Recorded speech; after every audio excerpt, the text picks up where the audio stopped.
Two. And what?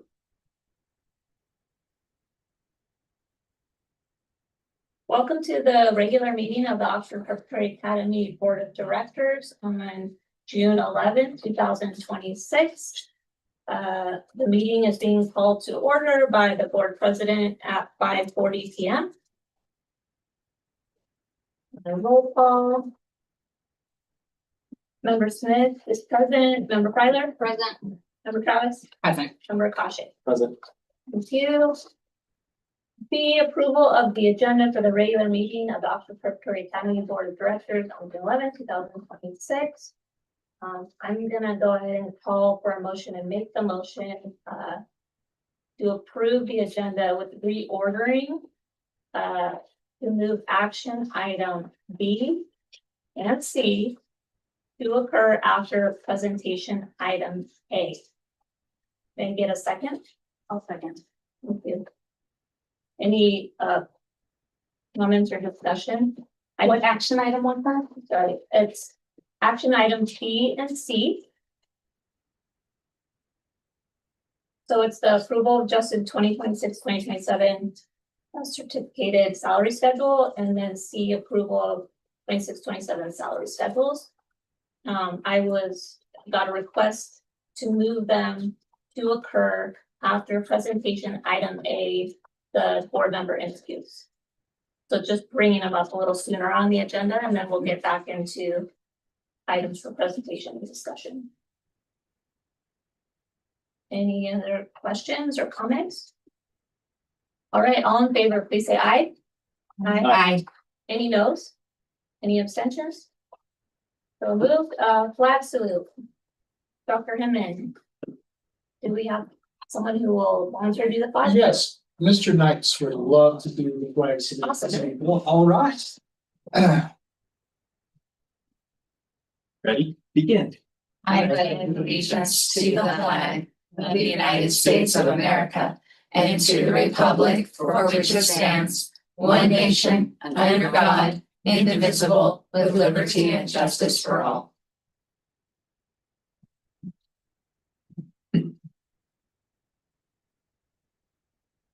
Thank you.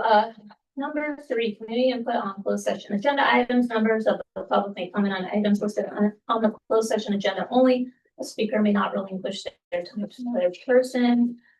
Dr. Hinman, are there any comments regarding the items listed under closed session? Ms. Burdette? There are none. Thank you. Closed session for discussion of possible action, public employee appointment 54957, public employee discipline dismissal release 54957, public employee performance evaluation executive director 50957, conference with legal counsel, anticipated litigation 54956.9, significant exposure to litigation pursuant to subdivision B of section 54956.9 for cases. Conference with real property negotiators 54956.8, Dr. Shereen Smith, middle school 22182, Barbara Logan Hills, California 92653, South Bath Valley 22882, Lamont Drive, Lake Forest, California 92630. With that, we will move to closed session at 5:44 p.m.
2, 1. Welcome back. We are reconvening to open session at 7:42 p.m. There is no public report of action taken for closed sessions. There was not to take in closed session. Community input. Members of the public may comment on items listed on the agenda or non-agendized items. People may not relinquish their time to another person. Dr. Himmon, are there any comments on agenda or non-agendized items? Ms. Burdette? Yes, there is one. Okay, we've received one in person, no. One in person, none online. All right. With that, then we will invite Terry Dunna to join us. And we have the timer. Yep. Yes. Welcome. Thank you. Thank you.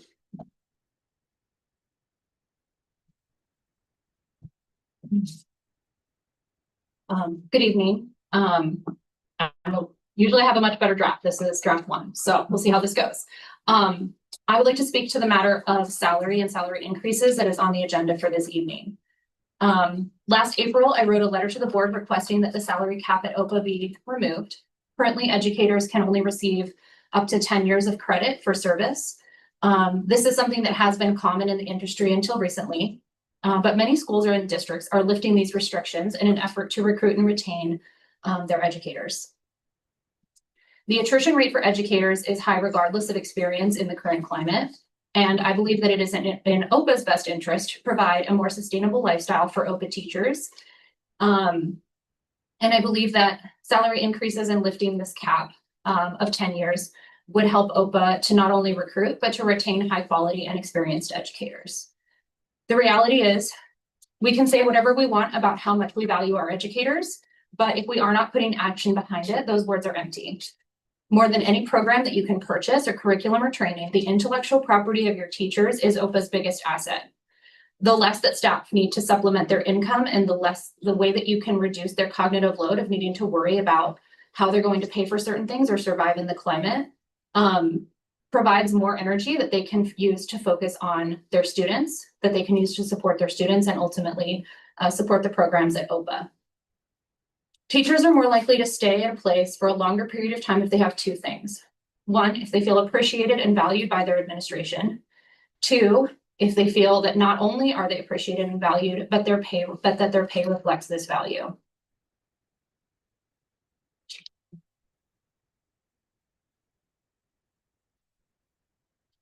I reviewed the new salary proposal of lifting the 10-year cap and honoring the experience of not only my 16 years of experience, but also the many, many years of experience of a lot of my colleagues. And I would encourage you to seriously consider not only lifting the cap, but also taking a look at the teachers that have less experience. We still pay a little less than other areas. And I know that working at a charter school that comes with the territory, but I continue to believe that that OPA Middle School specifically, because that's where I work, it needs the opportunity to retain teachers and to build a culture. And in order to do that, people need to afford to stay and they need to feel that they are valued. And I believe that that can be reflected, that value can be reflected by showing them like, hey, we want you to be able to pay your bills, basically. So thank you for your time. Thank you. All right, no others? No. Okay, moving to items for presentation and discussion. A, new Officer Preparatory Academy Board member interviews, and I'll turn over to Dr. Henry. Thank you, President Smith. As you know, you have a subcommittee that has done a lot of the legwork on this, and they have brought 2 candidates forward, and they'll be asked to join us here at the table, and then the board will have their time to interview each candidate in succession, one after the other. So everyone gets a little advantage because you'll hear one question, but then you get the first back and forth, so it's pretty even. And after the interview is over, there won't be, after any Q&A is done, there won't be a decision made tonight. It will be done made on the 25th. I know that's a significant amount of time to sit in waiting, but that's the process that we have. It gives us an opportunity to do some due diligence, but not have discussion. It was very clear that the board cannot talk about this after tonight. And I would encourage you not to, really seek that out, any information from them. On the 25th, when we come back, there could be any kind of clarifying questions. Then at that point, a nomination will be made, and provided you have a majority vote, that person would be appointed. And that's kind of how the process will go. I'll be happy to answer any questions you have individually after we're done tomorrow, next day. They'll call me like this. So that being said, I'm going to turn it back over to Dr. Smith, and we can call the candidates up and begin the process. Okay, so we have two candidates. Go ahead and come to the table. And I'll allow you guys just to go ahead and introduce yourselves. Go ahead. I'm Nate Epstein. Glad to be here. Thank you for bringing me on to interview for this. I'm excited and just wanted to, my kids are watching. So hopefully they see. I'm Akil. I have a daughter who will be starting OPA in the fall. And then another daughter who's too young for it, but maybe down the line. And I'm excited as well. Looking forward to having this discussion, and great to meet all of you. All right, we'll jump in with the first question. Sure. Please tell us about your background, including professional experiences that have prepared you for success as an Oxford Prep board member. If either of you can start, and then we'll alternate each time. Sure. Yeah, so my background, I was at Deloitte for 8 years in external audit with my clients were in tech and life sciences primarily. And, that's where I really built a foundation in reading and understanding financial information, internal controls, and just that objective mindset for an external auditor. And then I've been at Ingram Micro for 4 years in my current role, where I oversee our SOX program. And I work with management in various countries. It's a global organization, and so I'm working with them to help them with their governance, their control environment, and just trying to improve our SOX program as a whole through automation, through just reliability of data to get to better decision making that ultimately comes from the data. Thank you. Yeah, I'm an in-house legal counsel at Elevance Health, so that's Anthem of Blue Cross's corporate parent. I support legal contracting in California, Nevada, Colorado, and across the country for various different areas of medicine. So that's ambulance and also our nationwide lab network. And so I've been there for almost 4 years now. Before that, I represented pretty much every major hospital in Orange County. So I switched sides. So I worked on both. So, and then before that, I used to do estate planning, but my focus now is healthcare. And my experience that I think is relevant is the fact that I've been on several boards in the past. The one I'm still on currently is the Youth Center of Los Alamitos. They provide after-school programs, tutoring, music programs, summer camps, and things like that for kids in the community. And one of the great things about it is that you have a wonderful board that together everyone, has that motivation to do things better for the children. And so that's always a great board to be on because everyone's united in that mission. And so I've served on other boards as well, and kind of worked my way up either in different roles. I've been president of the Filipino Lawyers of Orange County, which is the bar association here in Orange County. And so I was a treasurer, I was, incoming president and the president. So I think those experiences together have kind of given me the board experience that I think would fit. Thank you. Okay, Mr. Steve, next time it's for you. What interests you in serving as a member of the board of directors? Yeah, so I think my experience is really important, and I think that I have the experience and have worked in various boards. And also just the fact that I get to, impact not only my children, my son who just finished TK at South Orange County, just all the children, because we're trying to build a community, and the fact that, being able to make the decisions that impact them and kind of will impact children moving forward is, really important to me. Yeah, likewise.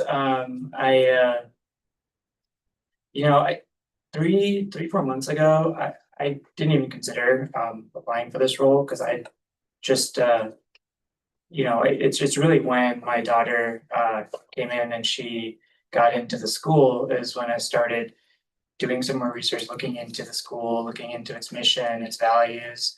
And there's one thing that resonated with me. It was the focus on the theory of multiple intelligences that I saw. And I've had the fortunate opportunity to be able to work with a lot of smart people who display their intelligence in very different ways. And so building that foundation at a very young age, I thought was like so important.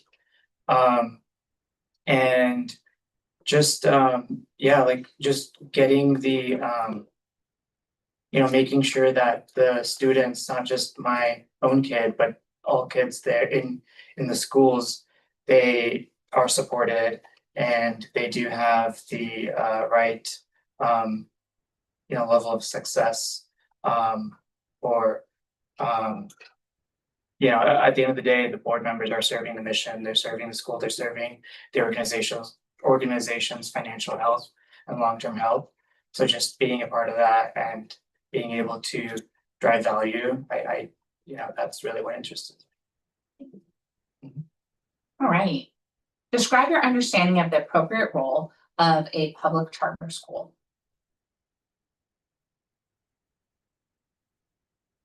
The appropriate role of a public charter school.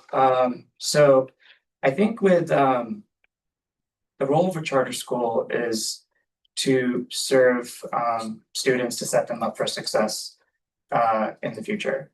I think what differentiates a charter school from a normal public school is that charter schools have a bit of more leeway and a sense of direction that they can take,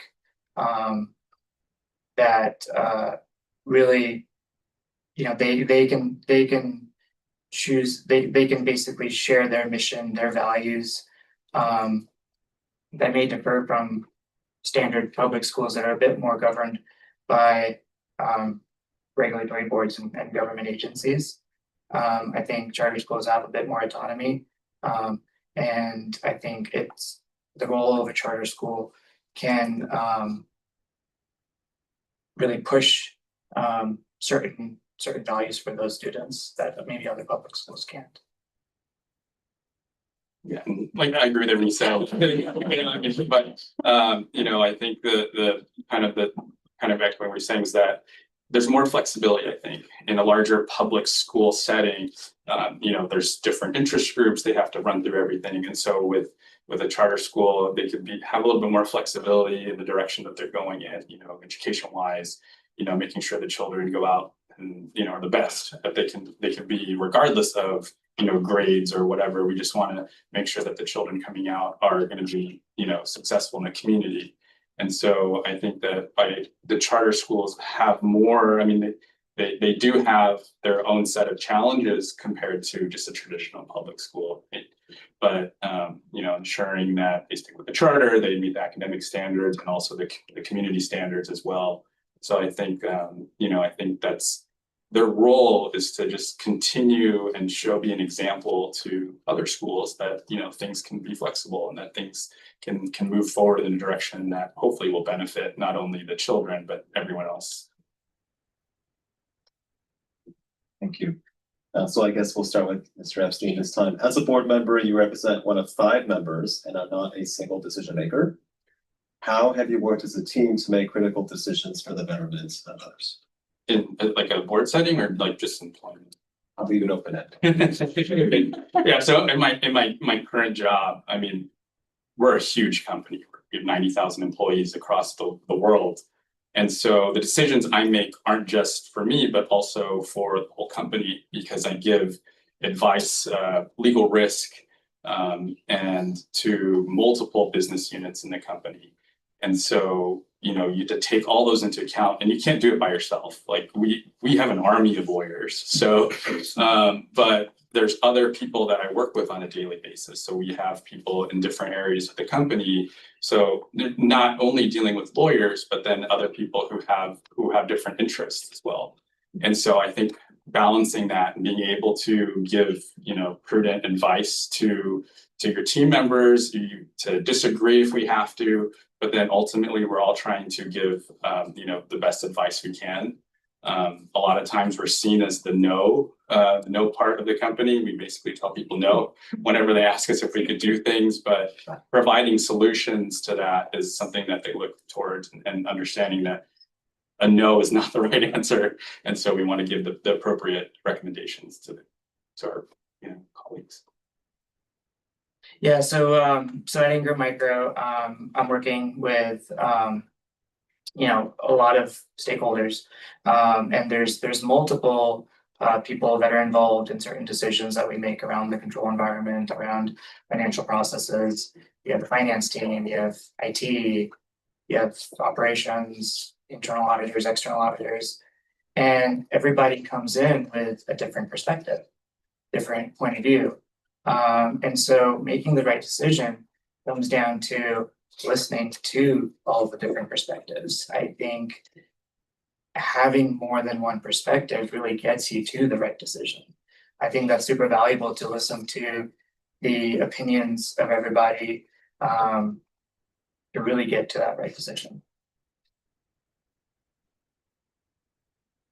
Thank you. All right, number 5, organizational leadership often covers difficult topics and requires members to make difficult decisions. These decisions may be agreeable with some constituents and disagreeable with others.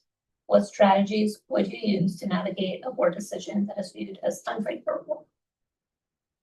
So, being an external audit, I'm very familiar with disagreeable decisions. And so I would say first it comes down to just understanding and listening to why is there disagreement, right? What are the concerns? Making sure that all the relevant facts are considered when making the decision. And at the end of the day, everybody has the same shared goal, which is the success of the students, the success of the organization, and alignment with the mission and values. So I think it's important to listen and understand and get the relevant facts. But then when making the decision, I think it's also just as important on how you communicate the decision, because you want to show that as a board member that you did listen, you did consider the facts, and you acted responsibly. And similarly, you know, listening to everyone and taking their viewpoints, because to get to that tough decision, we had to listen to everyone and their input. And it's tough when you're trying to make decisions for everyone and not just a few people. And so you have to be, I think, accountable in the decision and presenting the fact that you've vetted this out, you've looked at everything that you needed to make this tough decision. Because you know, every decision, especially in seriousness of what we're doing here, you can't be taken lightly. And so by, you know, looking at each viewpoint and then finally conveying that out to the community, if they either like it or don't like it, it's just, we have to make the hard decisions, but also we have to make sure we got there appropriately. So I think by being fully prepared and understanding what brings us to the final decision is important, and relaying that to everyone so they know why the decision was made. Number 6, is there any other relevant information you would like to share to support your candidates? I'm just I'd be happy to do this. I mean, like I said, I've been on boards before. And I feel like this one is, other than the youth center, because of the mission we have, it's just, you get to work and make lives for children hopefully better. And so I think that that's the biggest reason why we want to do this. I mean, of course, I'm a little biased, and I'm sure you are too, that you want to do what's best for your child. But, if you make one child better, you're making a lot of other children better because they're all together, in the classrooms and everything. So if they're treating each other respectfully, they're learning together, they feel safe. Then I think that's, our goal, because then they're going to be successful outside of the classroom. And so I think the prospect of maybe making things a little bit better is, pretty awesome. Yeah, I echo that as well. I think it's exciting to be involved in the success of your own child, but also other children at the school. And I think if I were selected, I would commit to my responsibility. I think I bring a sense of financial financial reporting expertise and the governance side of it, where I really want to make sure that when we do make decisions, that they are data-driven decisions, and the reliability of that data is going through the right processes. But at the end of the day, I think there are lead administrations sometimes, and so there's a balance between what is the perfect way versus the way that best fits the organization. And so with that, and with the opportunity to be able to just be involved, I think that's really the main interest I have here. Well, thank you both for coming. I'm gonna go ahead and turn. Okay, thank you, gentlemen. Nice to hear you anyway, and meet you. And let me just kind of clarify. So I've sat in those seats before, and what happened. But there will be a pod between now and the 25th. On the 25th, we would ask you both to come back. That's when the board can openly, publicly discuss your candidacy. And at some point, based on their discussion back and forth, the nomination will be made. Obviously, it will be the second. To move to discussion. If it doesn't, discussion will continue, and so on and so forth, until either a candidate is selected or it's not. So again, that's the process that we have to publicly go through by law. So if you do have any questions, please feel free to call me. I'll be happy to fill in the gap, but that's basically kind of how we go from here. Okay, All right. great. Thank you, gentlemen. Thank you. Thank you. All right, thank you. Nice meeting you. Yep. Yeah, you too. Meet you. Yeah, nice meeting you. You too. Yeah, pleasure. Thank you. Thank you. Yeah, of course, yes. Yeah, of course. Thank you. Thank you so much. Thank you. Thank you. Yeah. It's good to see Yeah, you. thank you.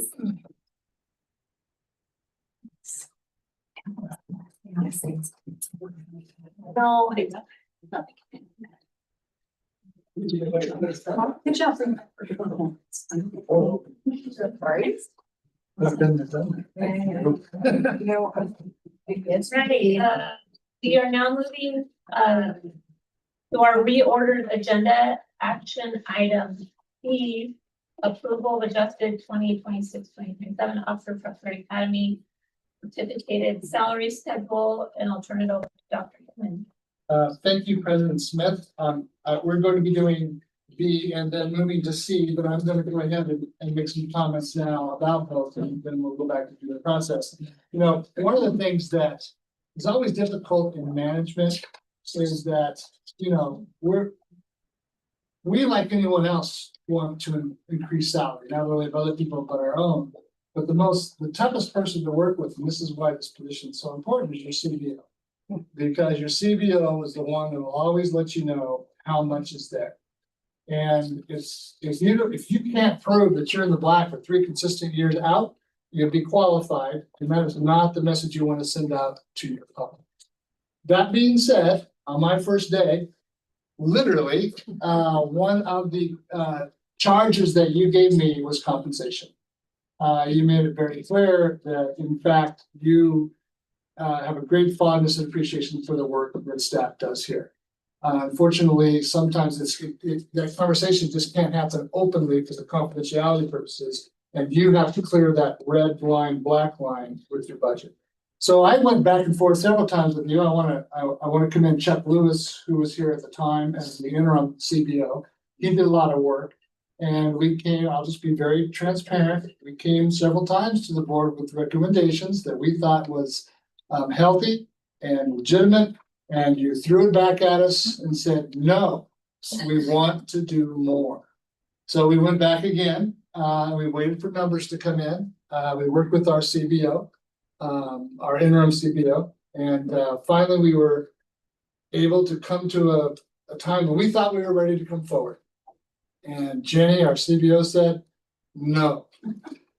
So we had this battle royale. But at the end of the day, I think the numbers came in. She signed off. You know, you've been in favor all along, and I know that you want to stay competitive. Thank you. And that's kind of internal discussion that we've always had, and I'll share that with the people that are here. Is that this board, you want to be the best in the county. I mean, that's no secret. And you've also heard you say that ideally, in the perfect world, not only would you be the best in the county, but you would compensate best in the county. And with that said, you would have the highest expectations than anywhere else in the county. And I think this recommendation goes a long way to meeting that goal. And with that being said, a little more into the specifics, I'm going to turn it over to Nora Roque. Nora has extensive work in human resources out of Newport Mesa. And because she lives a little bit further to the north, she did some work in your last spot. Inglewood, yeah, was in receivership. So she worked with the czar for many years, which she calls me sometimes, but we won't go to that. Anyway, so if you would share with the board, Nora, this part of the salary, again, it's broken down into two pieces. The first one is the certificated salary schedule we're recommending, and then we'll move on to the salary schedule, which would include a % increase. So we just want to make sure that we're letting everyone know that this was a very thoughtful process. I didn't get to go through that, but I get to have the joyful place of sharing this wonderful news with you. It resolves an issue about the percentages between steps and columns. It was wacky. It was all over. It's much closer to being square, as they may call it. And we took those one-time stipends out. So a teacher would get a stipend, and then 2 years later, they go back and pay. And they stay at that same step until 5 years, they get another increase. That's hard. So this, now they stay in that range. They get equal to what the stipend was, but they stay in that for 3 years, and they move again in 3 years. So it's definitely an increased incentive to remain. This was very thoughtful and very creative. So I think it's very good. Accepting all years of service at entry, that really started pushing about 4 years ago, but escalated the last 2 years because you want to keep quality. And so I'll be making sure we'll send a notice to all staff that they can give us information so we can accept their prior years of experience. We'll have a window to do that. So that's going to be a wonderful thing for staff. And this is a big one that I kept hearing from Dr. Hinman. There is not going to be a negative impact. There is no negative impact to any employee. They're not going to make less. No one's going to make less from this. And sometimes you can have that happen, and that's not good. Doesn't feel good. So you're not doing that with this change. And you're just going to be competitive, retention, all those things are going to be good. These are going over the changes again. So tonight, what we're asking you to do is, first of all, accept the structural increase, the structural change, and that structural change really is a 3.5% change cost to their salary schedule. And then we're adding, it's a 0.5% change, and we're adding a 3% to the salary schedule. When we say it's only 5.5 is because if you look at all employees and movement, some are moving a lot and others have less movement. All right.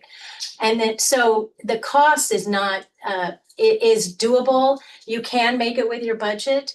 I'm going to show you, this is the main piece you want to know, is you want to see that every one of these things can be paid for at each of the schools. It is affordable, and you want to make sure this is affordable. You don't want to do anything that other agencies do and they give too much and then they've got to take it back. That is not good. But this is affordable, so you're not risking that.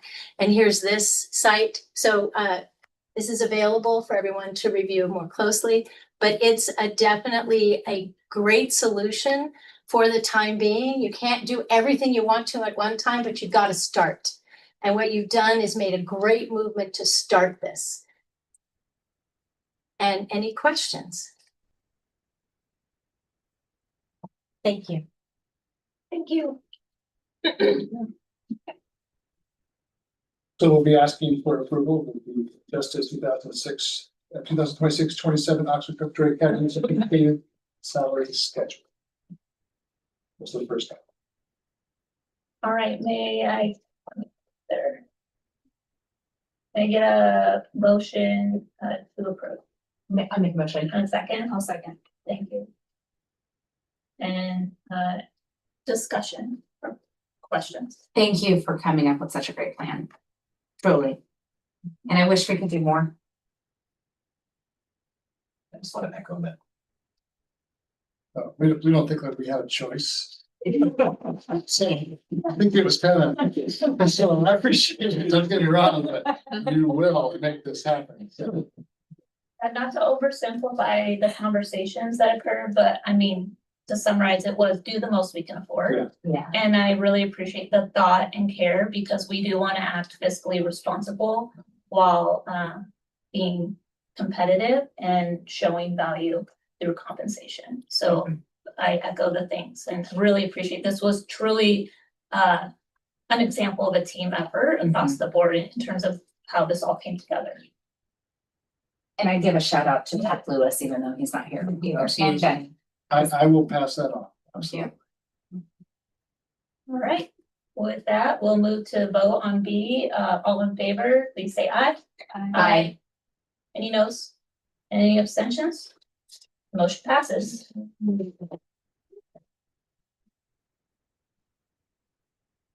All right, action item C, approval of 2026-2027 salary schedules, classified, certificated management, administration, excluding the executive director.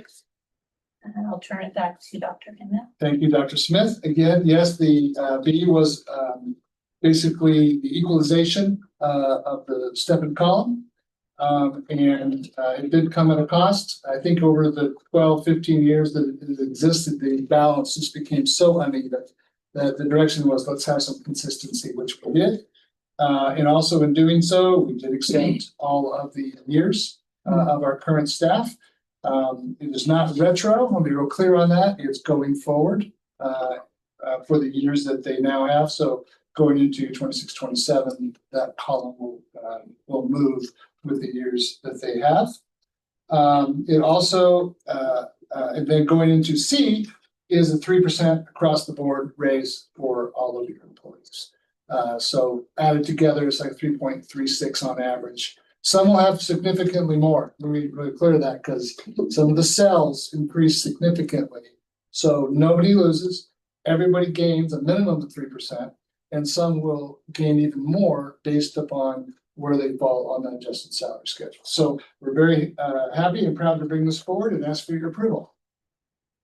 Thank you. With that, can I get a motion and a second? I'll motion. I'll second. Questions or discussion? All right, with that, we'll move to a vote. All in favor, please say aye. Aye. Any noes? And any abstentions? Motion passes. Right.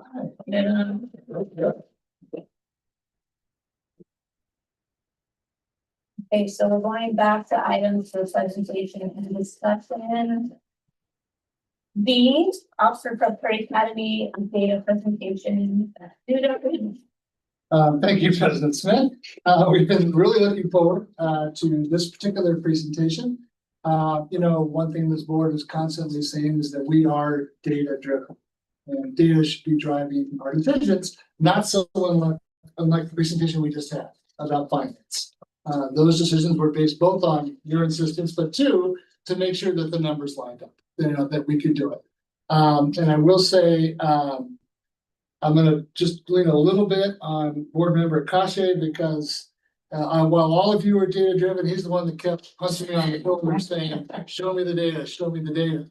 Not just the data from the previous year. I think this is the thing you're really going to jump out because if the data of the previous year is irrelevant, if you look at it in a silo, you have to look at data as it's through the years. Are you in fact having growth year in and year out? Are you remaining flat? Are you having a good year, then a bad year, then a good year, then a bad year?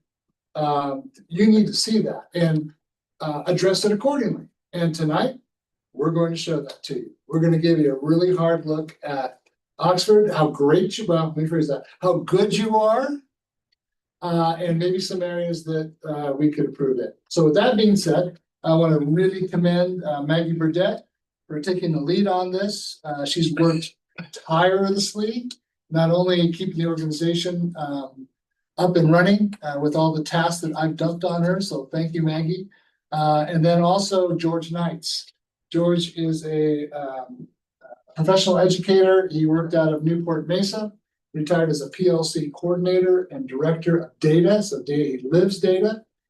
So he's had a wonderful opportunity to dig in and look at our data. Between the two of them, they're going to give a presentation about where we sit today. And then wait for it, there may be based on interest, there may be a follow-up on the 25th. So with that being said, Ms. Burdett, I'll turn it over.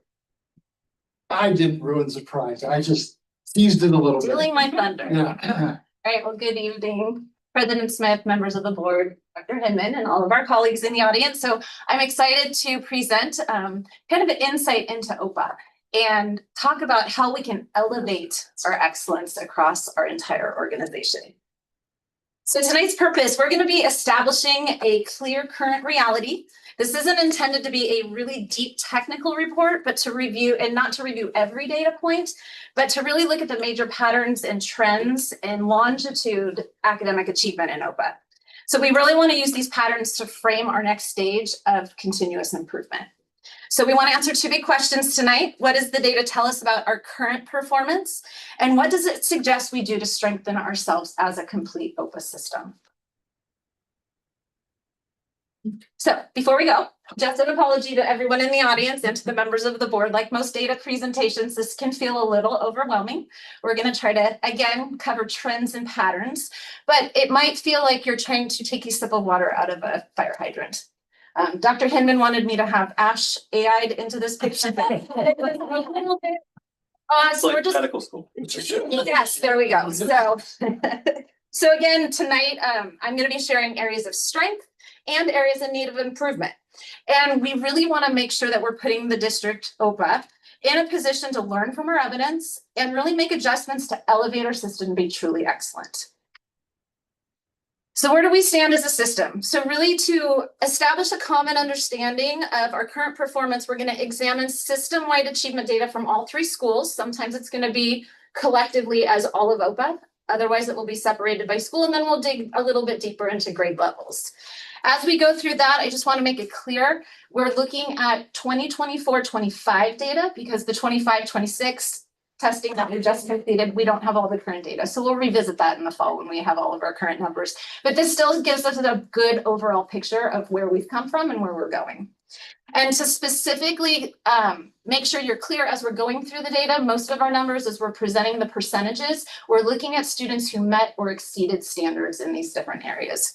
So we'll start looking at across all three schools. This is grades 3 through 8 in ELA and math. So last year we tested just over 1,000 students.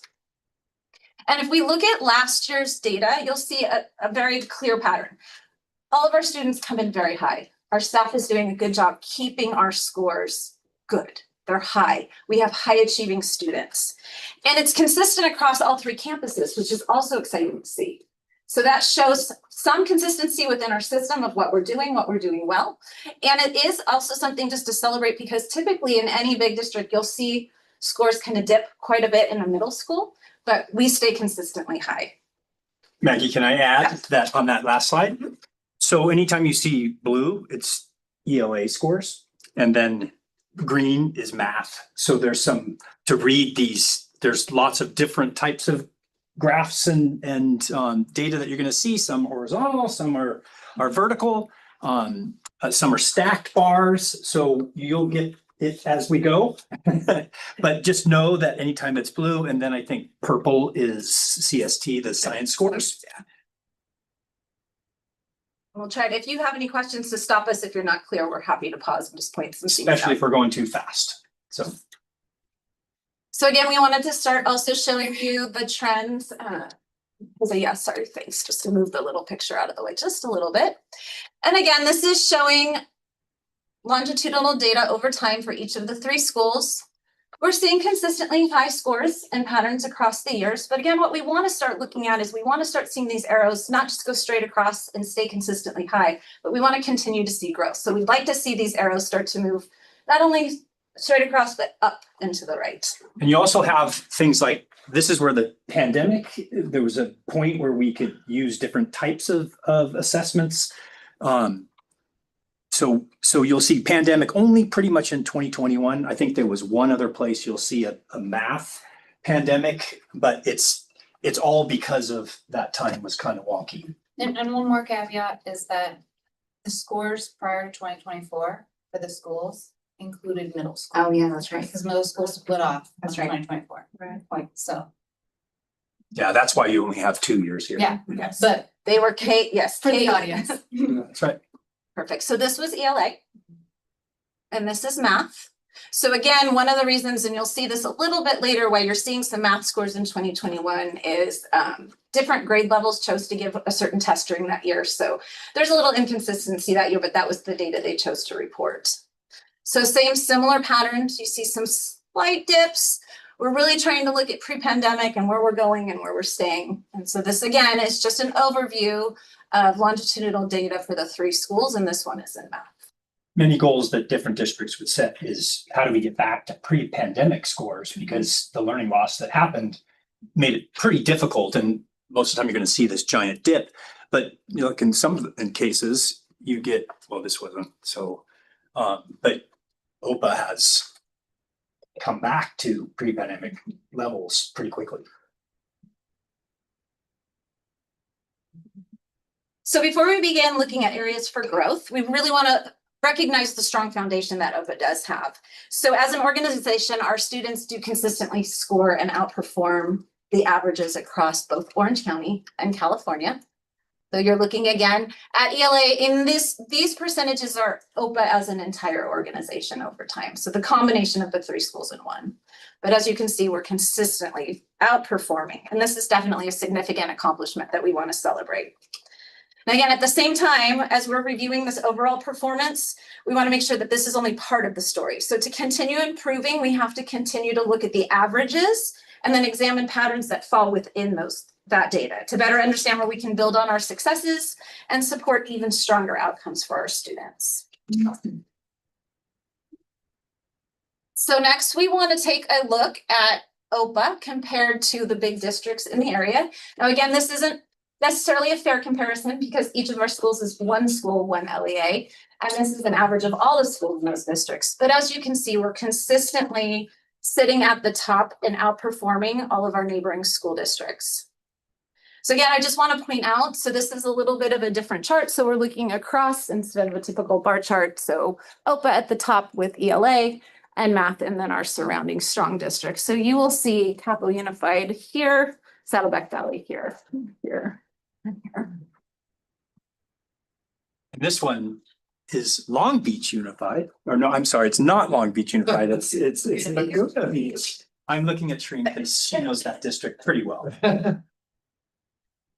So again, we're looking again at OPA, SOC, SV, and middle school collectively and individually, but here we really want to point out that OPA success is not just driven by one school site alone. It's really each campus contributing to the overall strength and achievement to our organization. So next we're going to look again, we've moved from all of our local big districts to a look at similar charter schools. And again, one caveat is we are still performing at the top of most of our local charter schools. I do want to point out that this is a combination of everything looking at SOC, SV, and middle school. And several of these charters may only be 6 through 8, 7 through 8. So for example, El Rancho is just 7 and 8.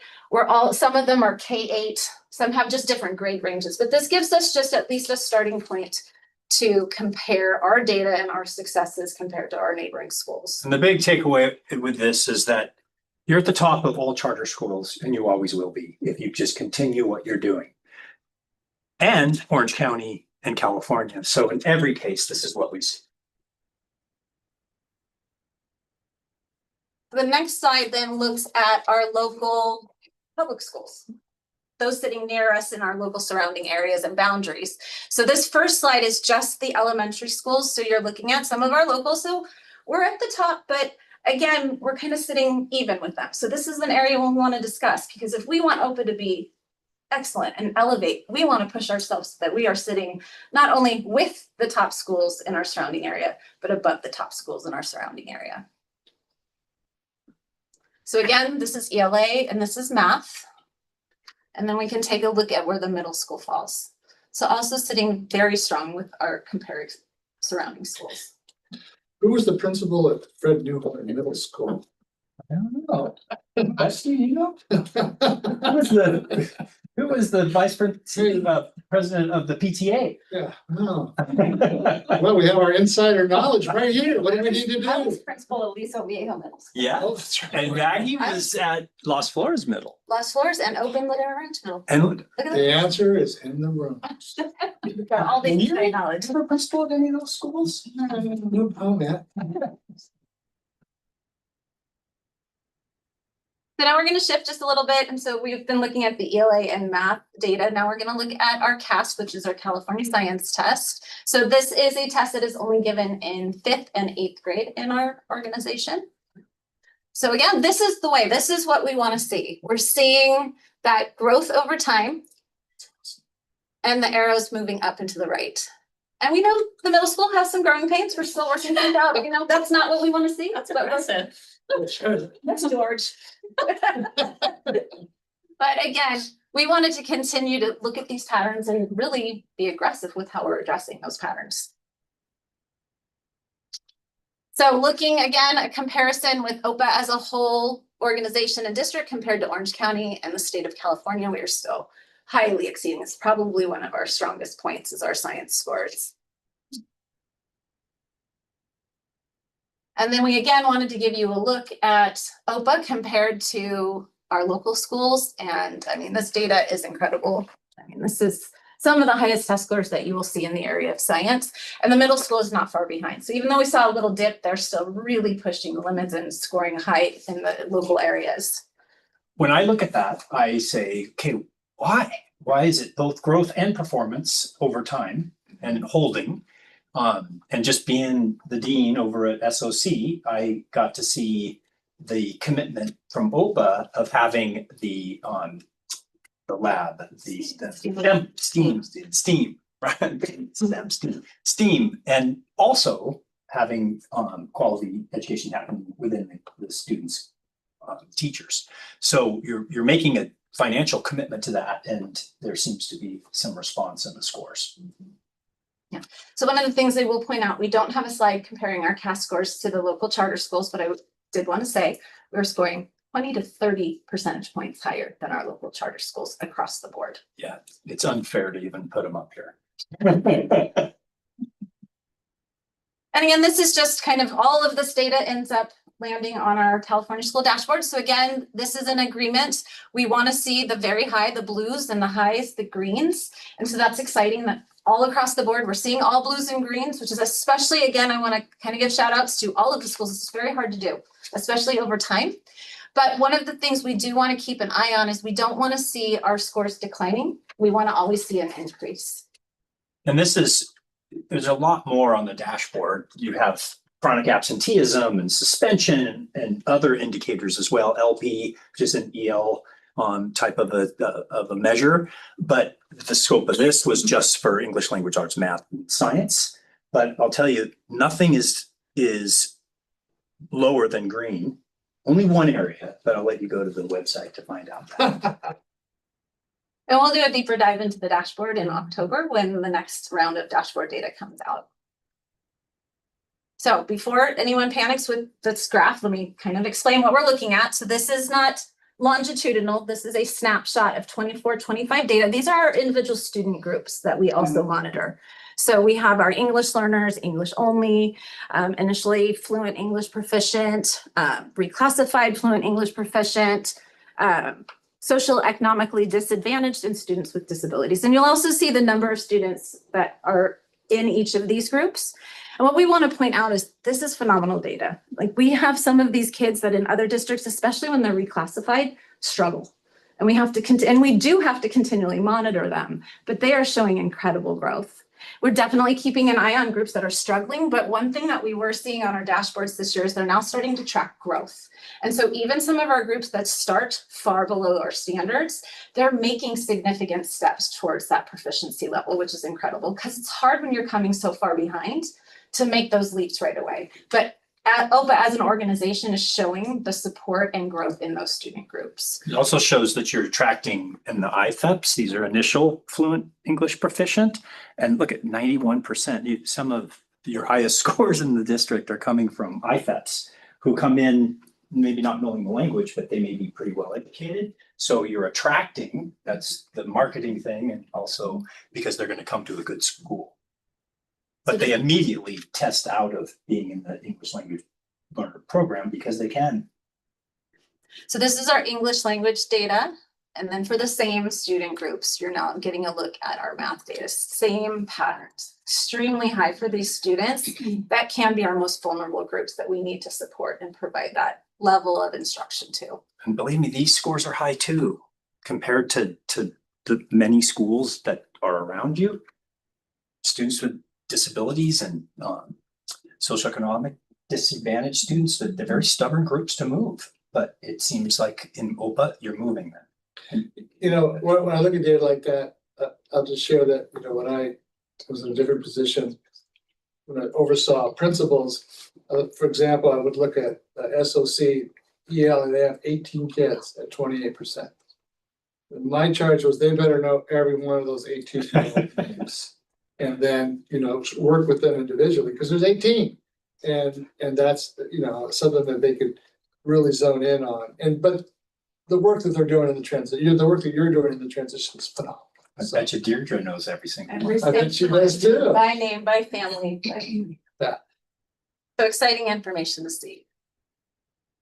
Okay, so now I'm taking you back again. So we're going back again to all three schools, our 24-25 data. Now it's broken out, not just by met or exceeded, but all of our different levels. So not met, nearly met, met, and exceeded standards. So you can kind of see now the breakdown instead of it being all grouped. And one of the things we want to point back is one of our major strengths. How many of our champions are exceeding standards on a regular basis? So this is such a huge number. But our question is also, it's not just like met represents proficiency, but what can we do to move more of our met to exceed that standard? What are we doing to continue to make sure we're challenging those that are exceeding standards to stay there and continue to grow? Because again, being at the top of that scale is hard to continue to show growth. And again, we really want to make sure we're creating this instructional coherence, really strong collaboration and focused professional learning so that we're moving more and more of our champions to this level. It seems like that's the standard of OPA, is getting the students into here. So you have this proficiency line that is up to here, right? But we want to, this is the low hanging fruit, is to get these groups into this area. And really that's just high quality instruction. And this goes back to our theme of this is good, but we want it to be great. So this is where we really start to dig in a little bit more. Now we're looking at our grade levels over time.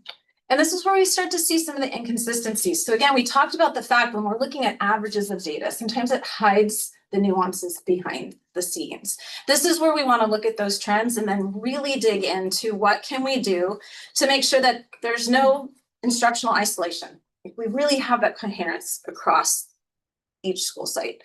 So again, this is where you'll see that we look strong, but there's kind of what we call a W effect, or what George likes to say, the wiggle worm effect. It's not a perfect W, but you just see kind of the peaks and valleys. And what we want to do is, again, flatten that out and get that to go up and to the right as we look over time. You really don't, you don't want this. You kind of like it after the pandemic, you right back up. That never happened anywhere, but this is just not the right direction. But this too is not what you want. So you have to ask what's going on there. And right now, the causal reasons, we can dig deeper, but not tonight. So again, so let me go back. So this was 3rd, 4th, and 5th grade. Again, ELA, looking at similar patterns in 6th, 7th, and 8th grade. So we really want to make sure that instruction is consistent across all classrooms, teams, grade levels, schools, so that this pattern stops fluctuating in the way that it does. Similar patterns that you're going to see in math in grades 3, 4, and 5. And then once again in 6th, 7th, and 8th over time.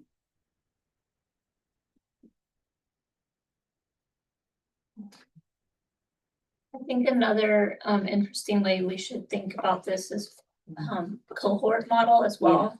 So like looking at the 6th graders in 2023, what happened, how they perform as a 7th grader in 2024, right? It went down, right? And so thinking about what does that mean by class as they're moving through as well. And that will be some of the data that we'll pull for you in the fall when we have cleaner data. Cohort data is a little challenging. It's a little cleaner in the elementary schools because we typically have OPA moving with each other. In 6th, 7th, and 8th grade, there's a lot of flux in terms of different enrollments. So you don't have very clean cohorts, but we can still look at those trends and see where they're falling and make sure that we're adjusting that as well. Well, and I actually have a follow-on question to that. In the middle school, how many of those middle school kids are coming out of SOC and SV and performing really well and kind of carrying load versus ones coming from, that are new to OPA? Like, is there distinction between those two populations? Those are the deeper dives. Yeah. Yeah, you can do by school, Yeah. by teacher. Yeah. So you can analyze that data as well. But even in the early years when the schools were K-8, there's still that Yeah. flux. So we still want that coherence and that continued increase in growth. So following those legacy kids could be an interesting data point. Totally agree with you. Interesting to get the public school data as well, but it's tough to get individual student You can data do from it. different districts. We have confidence in that. You know, people. Okay, so again, we're gonna hit one more piece of data before we kind of wrap up our presentation. This is gonna get a little bit more in the weeds, so we don't want to confuse you. So again, we want to look at where our excellence is our standard. And then again, the number of students meeting or exceeding standards. So in my next couple slides, we're again going back to focusing on this is such a large number. Overall, in ELA, in math, meeting and exceeding standards. But if we dive into one more level, now we're looking at claims. And these are kind of the themes that fall within the ELA overall scores. So reading, writing, listening, and research and inquiry are parts of all the components that make up the overall ELA score.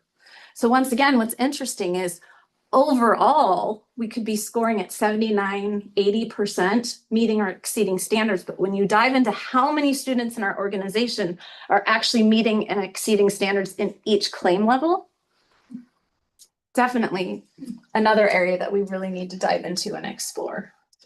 And remember, this isn't an adding together. So the math is a little bit more complicated because you can have kids that are scoring really high in one claim, lower in another, but the still overall score is up high. Is claim just subcategory? Yes. Just it- I just claim in a weird way to say it. doing that. Yeah, you and me both. And I thought it was a mining thing. Yeah. Yeah, Like mining for data. claim.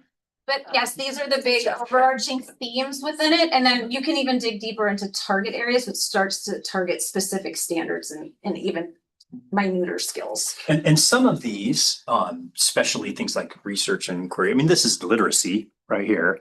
Just, I think speaking is the only one missing out of the reading, writing, speaking, listening. But especially when you see it on the math concepts, those are some of OPA's fundamental core values, is for students to have critical thinking, and some of the things that you have done with your kids. And this is one of the direct ways you can measure that. Do you think, Josh, listening is a maturation process? Meaning they're just not That's what capable my wife of says. listening at the younger ages. Just something, just throwing that out there. That slide just shocking to me. I feel like there's so many distractions, but that skill is one that we need to hone back in. It's hard to test. Yes. One also thing is, did the test change in those years? Oh, it's Like, does the goal Pandemic. post move, therefore changing your results? And that's something to look at later. Yeah. It's just when you see something like that, it's. Because this is smarter balanced, it's pretty deep into the psychometrics. They wouldn't allow a test change unless they pulled the data completely out of it. They'd somehow make either normalize it or find a way to make it well, they put a disclaimer that you an asterisk on it. Okay, so it should be. This, I wouldn't trust a vendor, but smarter balanced is huge. They can't be wrong. So that was the ELA. We're seeing similar patterns in math, some a little flatter, but again, our kids are performing at very high levels overall, but struggling in some of these individual areas. Problem solving, communicating, reasoning, this is part of our champion profile. So again, things that we want to make sure we're honing in on and figuring out why. What could we do differently and more consistently to increase performance in these specific skills? And you see that pandemic dip real clearly in that view. Yeah. So kind of to take a moment, what the data is suggesting. Our overall patterns in our data suggesting that OPA is strong, very strong, but not yet as instructionally and culturally coherent as it could be. So inconsistency across years, subjects, claims, and grade level points to the need for clearer instructional focus, stronger collaboration, and a systematic practice of professional development baked into the culture of each school. So our next steps on the journey to great and elevating our excellence. So again, we've shown you that OPA demonstrates strong overall student achievement. We have many successes to celebrate across our schools. OPA is really, really good.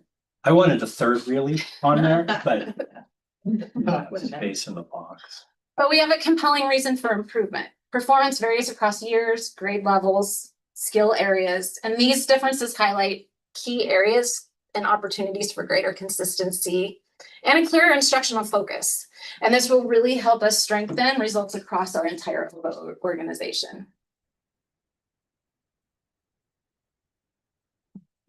And our hope is that in our next board meeting, we have a very doable model to start presenting a strategic 3-year plan on how we can start to strengthen these and really see that growth and really see that movement from good to great and really elevate the OPA excellence. Wait. Coming soon, we're going to be presenting an instructional improvement and PLC development plan. And again, we want a clear, sustainable strategy to improve instruction, support our teachers, strengthen principals, and build future leaders, but really to make the OPA promise visible in every classroom. Good job. That would have been the simple thing was supposed to come in. There's a star now. Can you give us how OPA students actually take this test? For example, I know that Newhart does it 3 days, half days, where they have big blocks of testing. And what's the difference in the OPA way based on in thinking about the schools around us and how they're performing well, and how are we different and how are we the same? I'm not saying right now. Yes. But that's something. I'd love to give you a more detailed answer. I think our model is similar, but can fluctuate year to year, and there's been different things tried. But I'd love to come back and give you like a better comparison. So as Burdett, we have a couple of principals in the audience. They want to share really quick how they do their testing? So the elementaries, we do it over ELA and math over 2 weeks. So in third grade, at the computer adaptive part, they do it over 2 days. So they take it really slow. It's their first time taking it. They could probably do it all in like one hour session because that's kind of where our kids are at, but they actually intentionally split it up to give them plenty of time because it's their first time doing it and to kind of like work through those nerves. Fourth and fifth grade do the computer adaptive part for ELA and math in like one session. It's about an hour. Cass says it takes about an hour. Our kids take anywhere from 25 minutes to an hour and a half, depending on the kid and how thorough they're going through it. With the performance tasks, they take that over 2 days where they can go through, they can plan their writing, they can use all of that. Right from the beginning, resources, the circle maps, depending on what kind of writing they're getting to map it all out, and then the second day. And then science, we do over 2 days, either before we do the ELA and math or after, depending on when we have camp. So it's changed over the last couple of years. But we don't want to do it right before camp, but want to kind of make sure it's right there. And we do it all starting that first week in May. So they're able to get through the majority of their content before they test. Middle school looks very similar to that model. Our testing window for this year was also very late April, moving through mid-May. We devoted 1 week to ELA, 1 week to math. By that week, we actually identified 3 days. We devote 1 day to the CAT computer adaptive multiple choice. Most of our kids finish in 1 day, some don't. Day 2 is performance task. Most finish, some don't. Day 3 is to wrap up what is left on either or both of those. The vast majority of our kids finish in those 3 days, but we do have overflow time and we take the kids who need some extra and we have a separate testing session for them. We repeat the exact same pattern 1 week for ELA, 1 week for math. We do science separately instead of testing blocks. We do in science classes. And so that's extended over more school days, but very similar in nature to what we see at the elementaries as well. And do you feel that slower pace for science has led to the great science scores? In addition to the curriculum and everything else we do, but do you think that the different type of way we're testing that is beneficial? It could be. Honestly, my response would only be speculative to that. I'd want to look more further into that to give you a stronger opinion. There is a difference, obviously, in the way we're testing. All of those kids are testing in their own science class for shorter testing periods over more days. So there are multiple variables going on there. One or more of them could be contributing positively. If we were to dig deeply enough into that and find the evidence I think you're suggesting, we very well may want to look at a similar model for ELA in ELA classes, not have block schedules, but these shorter testing periods over more testing opportunities, if that did turn out to be the difference here.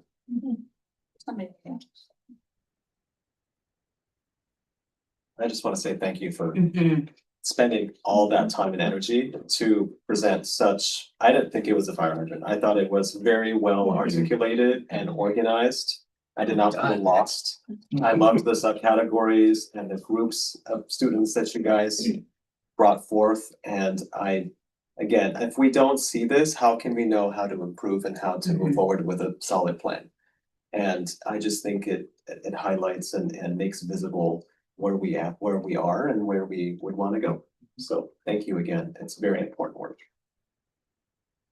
Can I also say I appreciate what you've shared and the thoughtfulness behind it. I'd also recommend, as we're looking at rolling this out too, to think about in that black box down below, the role of our stakeholders and families in our success. Because I think we should also be thinking about amplifying the great work that's already happening in terms of partnerships between professors and families to support students. But that could be another area that is already contributing to our success, and B, could be further elevated. So maybe just thinking about that as a piece of this as well. We definitely want to bring everyone along. Thank you. And one more thing is, I know we do cum laude for some of this recognition. And I know I've said this too. We used to do honor months to celebrate our previous test scores as a whole, as an organization. Yes, and so it's a one other way that we amp up the kids to get excited for testing and also celebrate how wonderful they're doing. So we've done things like they've gone to Disneyland, they've to go to Yeah. Phi. So it's It's just like a big another thing. special open tradition That's great. that kind of dropped out, but it would be great to have back because we have so many kids that are doing really well at this. And it could amp up the other ones to perform. It's a Get good excited. point that you make because, Greg said it too, that we don't know which variable actually is puzzle the scores, like, course. did the science scores happen because we had a great testing schedule and we had great motivation and great families and all these things? But I think the one thing that does have a causal relationship is how much a school cares about the scores. And being able to motivate students. I've seen that in both Capo and in Newport, where the principals that made a big deal of it and rewarded students, their scores were consistent. The principals that didn't, and they always had change in principalship, and they had different programs one year, the next one, you see the wiggly worm line. Well, 2019 is kind of where we stopped doing that, so. Or a pandemic. But yeah, but no, I don't think we did it in 2019 before we shut down. It used to happen in the fall. We went to a water park one time when I taught sixth grade. We went had to water slides Disneyland. one time. We did a big, thing at the school, which was probably cheaper. Yeah, the kids, They love it. they were so excited. And And it's, it was the testing grades. And then the year we did that, you did something for the littles too, because so they got excited about they it. got excited about what's coming, about testing that was coming. It works. Yeah. It works. It works when the teachers get tattoos and they're just trying to raise money for the blood drive or something like that, or whatever it was. But I couldn't believe how much money they were able to raise because of students' involvement, because teachers got tattoos and they got to water balloon them and pie in the face. And so I think the principals should have to shave their head if they go, I agree, 5% higher. Would you do it for 5%? I'm just having to start to grow back. Coach Parton needs. I mean, I don't know what we do for Garrett, but Oh, you know, that's right. Coach Parton. may have to make more wig or something. Pink, but motivation. Yes. Motivation is key at any Very area. key. Things that we know does work. We also, I'm sorry, can I say something? We also used to do, when I taught sixth grade and then eighth grade, we also used to meet with the kids individually and say, this was your score before, what's your goal this year? Their individual goal settings. And I'm TK now, so I don't know if those still happen, but they're difficult to hold one-on-one, but I feel like that showed the kids how much it meant and how much it cared. I don't know if it still happens or not, but that was part of what you were saying. At the middle school, you can run it through the homeroom class. And so teachers don't have 180 kids to do, but The 30. connection too, Yeah. a personal. Thank you. Thank you. All right, our next item, your presentation and discussion, local control and accountability plan, annual update. Dr. Henry. Thank you, President Smith. Always look forward to the LCAP annual update, and program responsibility is with Ms. Burdette. I will turn it over to her. Well, thank you again. Good evening, board members again, audience. So tonight we are going to be reviewing the 25-26 local control and accountability plan in an annual update, but also going over some of our proposals for the 26-27 LCAP, which will then lead into the required public hearing this evening. So again, the LCAP is really serves as our strategic plan. It really guides our goals. It sets actions for how we are monitoring student achievement. And we look a lot at school climate, staff development, and educational partner engagement through this plan. And again, the year's plan reflects continued implementation of existing goals and actions, and we're looking with no significant changes to the overall structure of the plan. Our LCAP is a 3-year cycle, and we are moving into year 3 of 3 years of that cycle. So our LCAP is rooted in our local control funding formula, which provides schools with local flexibility, but also holding schools accountable for student outcomes. It's based on student enrollment and demographic factors with additional funding gathered for English learners, foster youth, and low-income students. And again, the purpose of the LCAP is to ensure that resources are strategically aligned to student needs and then also measurable outcomes. So again, the state of California requires all LCAP goals and actions to align with the state priorities. So these are the 8 state priorities, and our current 4 goals do continue to comprehensively address all of these priorities and support the needs of our students. A major part of developing and monitoring our LCAP is our partnership with our local stakeholders. So we collaborate with students, parents, staff, administrators, and our board of directors, which is a critical sure that we're on track, we're monitoring progress, and then we're making informed decisions in the upcoming year's LCAP. So over this year, we had very specific stakeholder engagement meetings 3 times a year. We also meet with other groups such as School Site Council, DLAC, ELAC, Honor Society, staff, site leadership, and in staff meetings. We then also provide a LCAP survey for parents, staff, and students, and all of that really informs, again, our progress and our actions for the following year. So this is just a quick overview of the LCAP process timeline. It's a constant fluid process. So we're at the point this year where we're going to be reviewing at this meeting in a public hearing the proposal for next year's LCAP. But immediately as we implement, once it's board approved, right away in the middle of the year, we're doing a survey to see where we're at, make sure that we are making progress at our mid-year update. By January, we're starting to really dig into those metrics and our data. We're starting to, again, engage our stakeholders in feedback. And this is all part of not just getting feedback on the current process, but feedback for the process of the LCAP we're building for the outgoing year.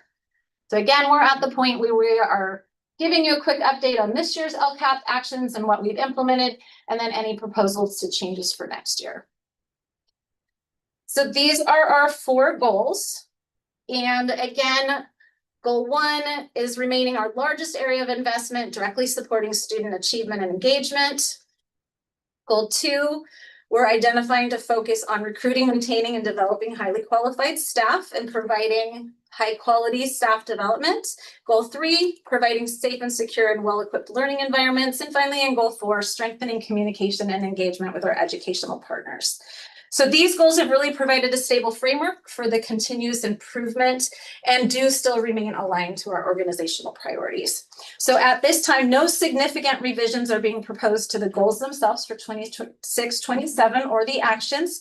And again, that is primarily because we are moving into year 3 of a 3-year cycle. And then next year, we will start to really dig into new data and metrics and feedback as we build out another 3-year cycle with the LCAP. So this is part of our annual updates, just looking closely at goal 1. As I said, this is one of our largest areas of investment, and some key actions that we continued this year are standards aligned curriculum, implementation of reading difficulty screeners in grades 8 through, intervention and enrichment opportunities, our supports for our English learners, gate services, counseling, extended learning opportunities, and summer programming. And these services do continue to support academic growth by addressing the diverse needs of our OPA students.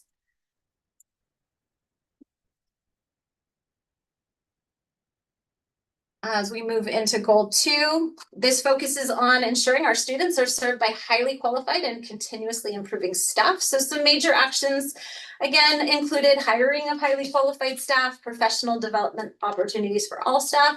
And I knew this year was our Orton Gillingham training provided to all K-3 teachers at both elementary schools.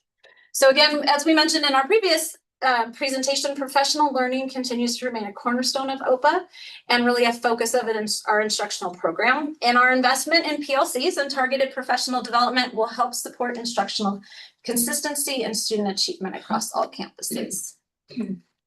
Goal 3 is ensuring that students learn in environments that are safe, supportive, and conducive to learning. This year, we continued our investment in technology infrastructure, Chromebook replacement and maintenance, facilities upkeep and improvements, and several other areas. We're also continuing to plan for long-term facility improvements through multi-year budgeting and facility planning efforts. And our investments have definitely helped ensure that students and staff have the resources necessary for effective teaching and learning. few more from goal 3. And in goal 4, this is focusing on meaningful engagement with parents, students, staff, and the community. So some of our actions this year included additional parent education opportunities, continuation of our student recognition programs, communication through multiple platforms, our clubs, athletics, and extracurricular opportunities, and outreach and enrollment efforts. Survey data does continue to demonstrate the importance of maintaining strong communication and opportunities for involvement. So that's definitely an area we're continuing to look at. And we really want these efforts to help us strengthen our partnership between home and school, which is central to OPA's success. So to close, our proposed 26-27 LCAP will reflect continuity, stability, and a commitment to continuous improvement. Through stakeholder engagement and review of our student outcomes, we've determined that our current goals and actions remain both aligned to the state priorities and the needs of OPA students. And we do appreciate the board's support and welcome any questions regarding the annual update or proposed 26-27 LCAP.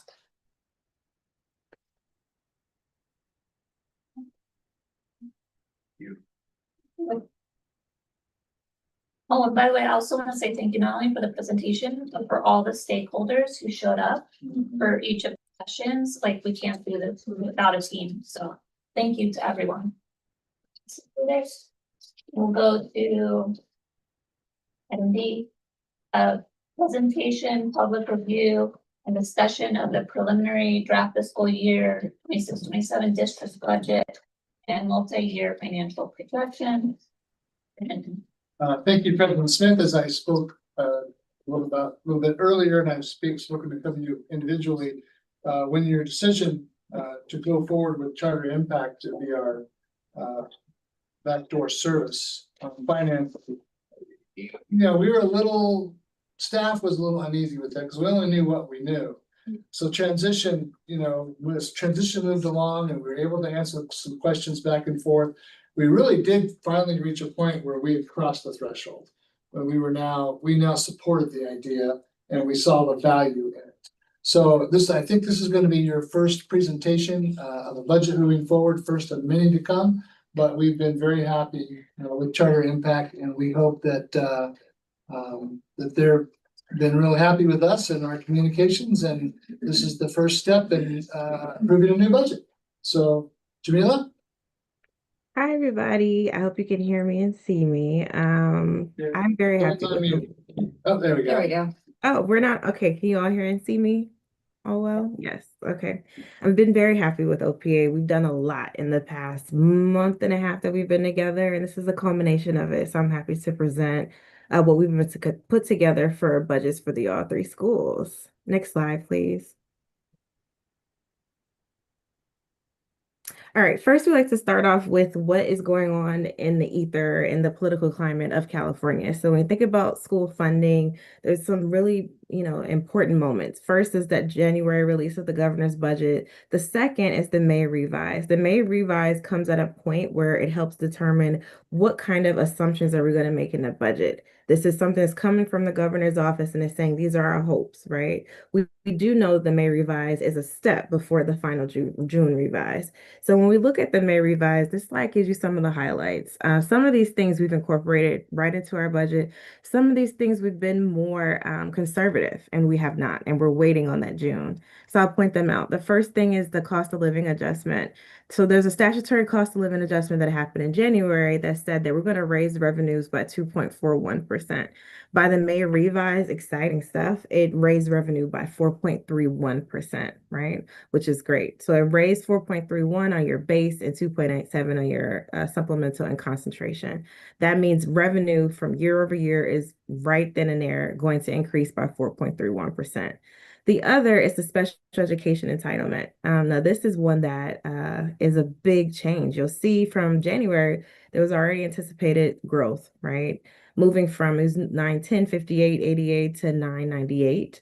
By the May revise, there's a proposed $1,340 in increase. This is a huge major impact. I think it's a recognition of how sped costs are really a major factor in a lot of schools' budgets, especially as charter schools tend to attract and support a varying level of students with abilities and needs, right? And then the last one is the Student Support Professional Development Block Grant. This is what I like to call one-time discretionary special money to do special things, right? This amount changes year over year, right? This year, an exciting piece though is it planned the allocation is moving from 2.8 billion to 5 billion. That is a huge increase. That's somewhere around $900 more per ADA. Not more, but in total of ADA. So those are the major hot points. The May Revise said there's more money coming, right? So what do we then do with it? And you go to the next slide. We met, we talked about enrollment, we talked about ADA, we talked about many hopes and dreams, and we decided to take this approach what we feel is a midline conservative approach. So for the revenue cost of living adjustment, 4.31%, I'm going to go with that, right? I don't think they're going to walk back something like that. So that's incorporated into your budget. 3.76 expense increase, we also included that, right? Because if they increase revenue, they also increase how much it's going to cost you to have a similar level of expense in the next year. This is adjusting for inflation and so forth. So I incorporated that into your budget. For enrollment, I worked with the OPA team quite a bit in all of these pieces. We're anticipating a couple things. For middle school, we're hoping to grow by 28 students in FY26, right? In relation to that, in terms of ADA, we're also growing by 27. In OPA Saddleback Valley, we're growing by 27 students in FY26, and the ADA then is growing by 32.74. For SLC, we're growing by 43.19. Yes, it's a 0.19 percentage. It's the allocation on the number. And for SLC, we're also growing in ADA by 41.81.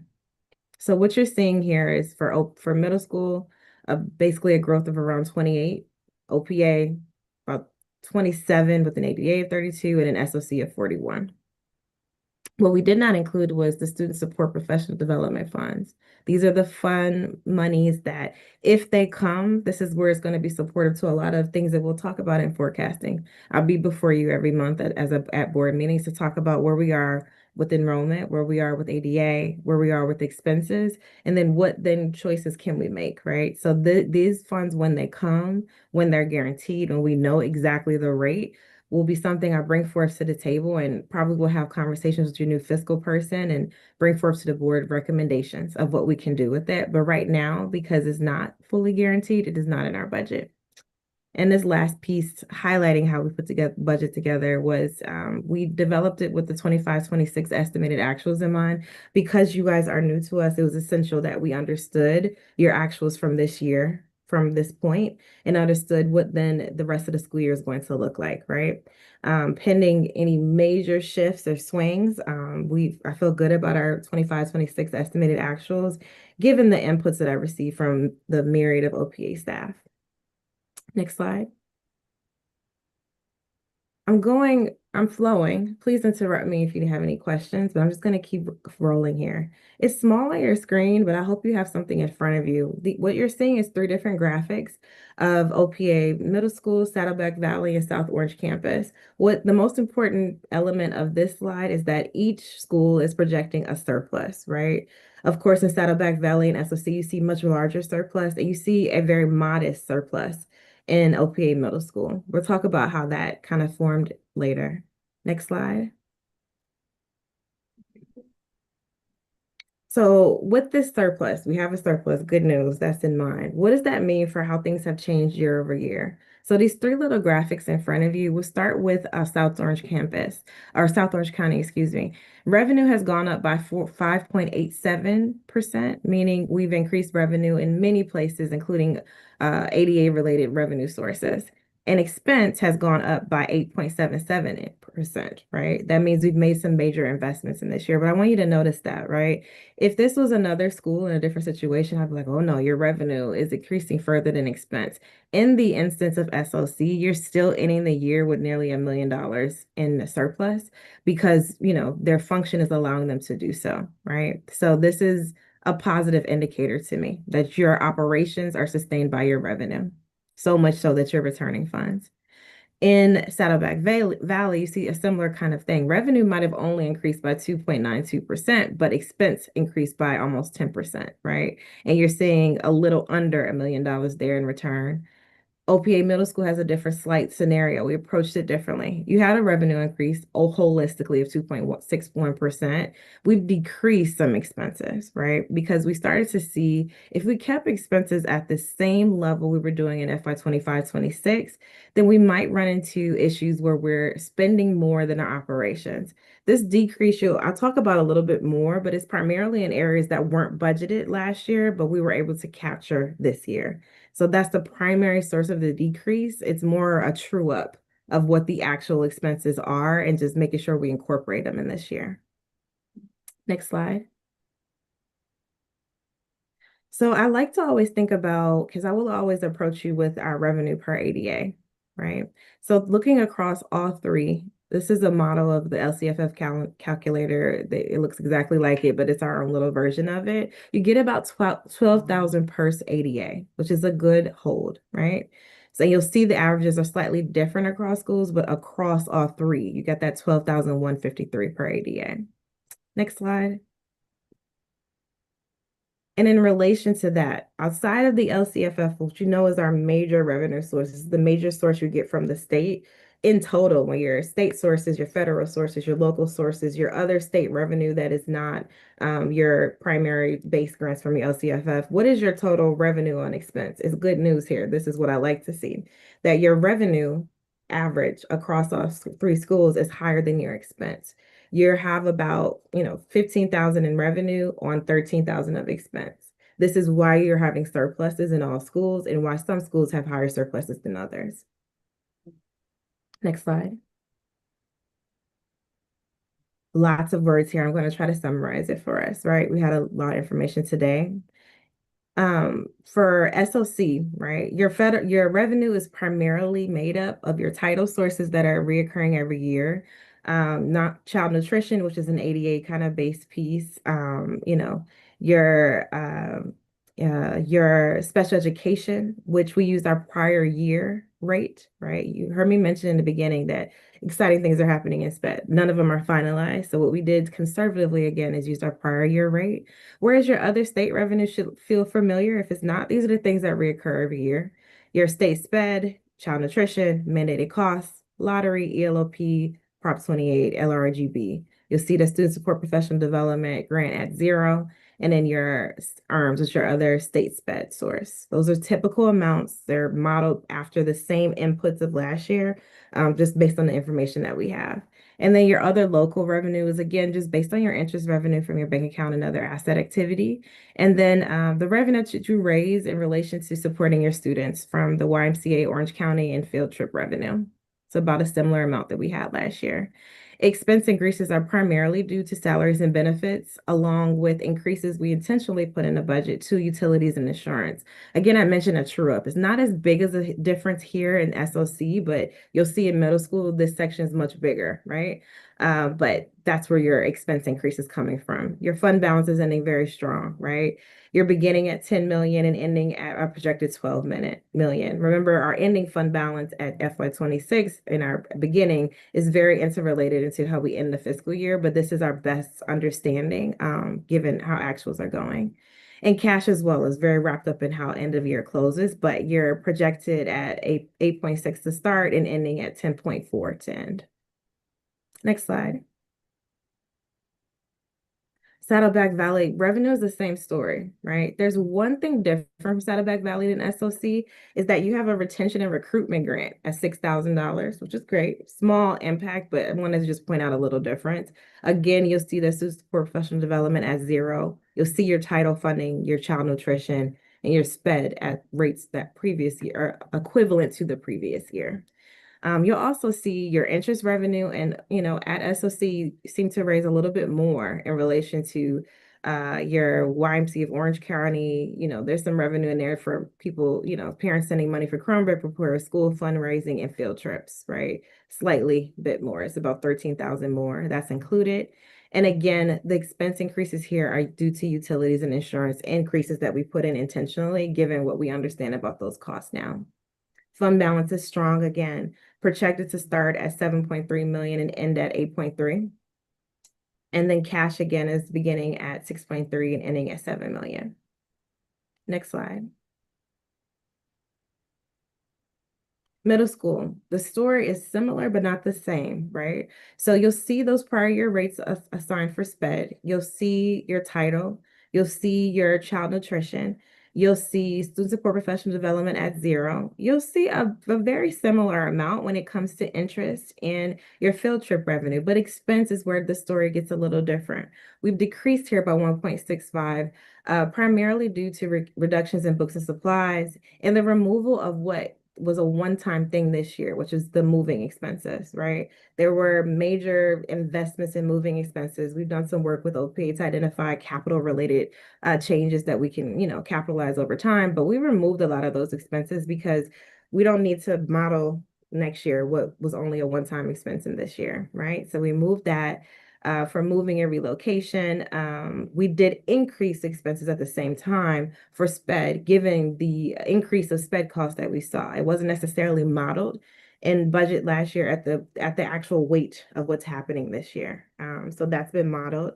And then we also incorporated a repairs and maintenance like normalized base. That is not reflective of a move or relocation, but more of a base so that middle school has it. Given how your lease is established that you are on the hook for repairs and maintenance, we established that. And then increase utilities and insurance as well in alignment with the other schools, right? Last line is the increase in debt payments. That wasn't really modeled, right? You all took a line of credit, to support the move. And so, those interest payments are due this year. So that is a line item that is modeled in your budget as well. Fund balance is still pretty strong. It's not as strong as SOC and Saddleback Valley, but still pretty strong. Beginning at 1.7 and ending at 2.2. And cash is beginning at 1.6 and ending at 1.8. So still solid, even though, we've had to normalize expenses, is what I'll say. Next slide. So in the multi-year, you'll see all 3 years out, and you'll see this for all the schools, but right now we're looking at SOC. We are projecting surpluses, and these increases and decreases are in line with student growth, right? We're going to experience growth in a year. We need to be able to sustain that growth. So, you'll see expenses being higher, right? More students, more expense, and revenue following, as many revenue inputs are related to ADA and enrollment. Next slide. Same again for Saddleback Valley, right? Still modeling surpluses, still floating around 1 million, $250,000, still moving in relation to student increases. And lastly, middle school. Next, okay, thank you. This one, you see that surplus is sliced in half. It's not 1 million, it's not 1.1 million, it's about 400,000, right? And then in the out years, you see we're starting to get to 244. In the out years, we talk about what does the normalized middle school budget look like, where we can understand like what is a surplus that feels right for middle school. It doesn't have to equal Saddleback Valley and SOC, but what feels right? I think I'll get a sense of that as we continue in this year, especially as we're budget making for next year. Next slide. So just a couple notes about this. The fund balance and surplus are within all state authorizer and CDE requirements. The balances are expected, or anticipated to change if and when, through audit adjustments. We need to get through the year and finalize things. It should not be major shifts, however. And the strong cash balances will be monitored. That's something we'll always talk about. Cash is king. I always talk about where we are in cash. And that hopefully can help us lead into some conversations about, fund balance, restricted balance, information and how we want to slice off our fund balance and use it. And then, the OPA staff have talked to me, Jenny, Maggie, Shireen, the whole group there have talked to me about different hopes and dreams in terms of repairs and maintenance, in terms of central office. All of these things are on the table as revenue plays out. Just wanted to put a note here that, these things will be reflected in forecasts as they're not necessarily in this budget right now. Next slide. And then the appendix, these are all of your CDE supplements, all the things you have to be like, yes, this looks good to me, I approve. They are reflective of these projections in 2026, the multi-year projections, budget overview for parents, the LCAP presentation just provided. They're all supplements in relation to that. I said a lot of things. Any questions, comments? Can you please touch on the salary piece? Because that was something we talked about in finance. Oh, yes. So if you go to the slide before, Another thing that could be added to the slide of what's not included, a couple slides before is that note I'll just say here is we did not include the salary increases that you all talked about earlier that were modeled because it's something you're going to vote on today, right? And we wanted to make sure that the public had input, you all got to vote, and then we can properly model it. And those salary increases, you know, alongside Jenny, we've talked about it and I've looked at her numbers. I feel pretty confident that they will fit in budgets, particularly as we see the fruition of what student support professional development, that one-time grant is going to look like. Thank you. We went back and forth at the finance committee about how to make sure to explain that because it was something we wanted to make sure you guys understood. And Jenny really said it, first interim is when we'll true up because we'll have our solid enrollment numbers as well as our salary in it. So. Yes. Any other questions, thoughts? I have a question. Sure. As part of this agenda item, there is the Prop 28 certifications for all the schools. And the middle schools has 24, 25 as the allocation here, but we've already done that one. So Does the attachment, I'll look at that and we can redo that. That doesn't actually have to go on this agenda item. It's an annual certification you do. I don't know if the wrong one was pulled, the mark was pulled down, but they're in the system yearly. I'll take a look at that and check it. okay, thanks. You're welcome.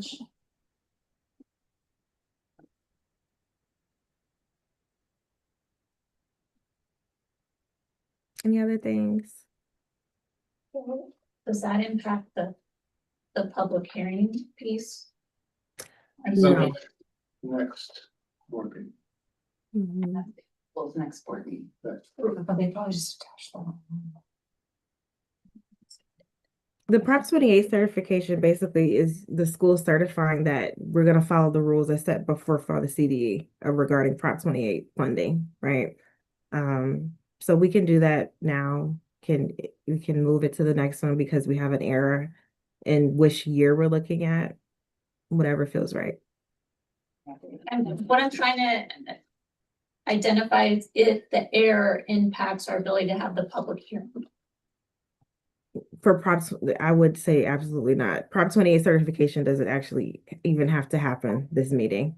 Well, it's an attachment as part of that hearing item, so that's why I'm trying to confirm. Okay, with Okay. dance. Mm-hmm. Thank you. You're welcome.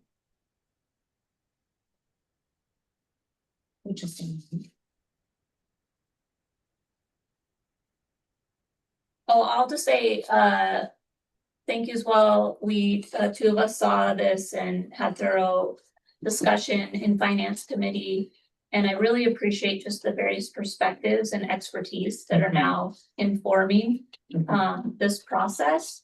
And we also talked about the importance of wanting these to become living, breathing things that help empower and guide activity at the site level and empowering the site levels to own the parts of their budget and use them accordingly. So I'm excited for this to be a first step in what is a lot to come around our budget planning processes and how we operate.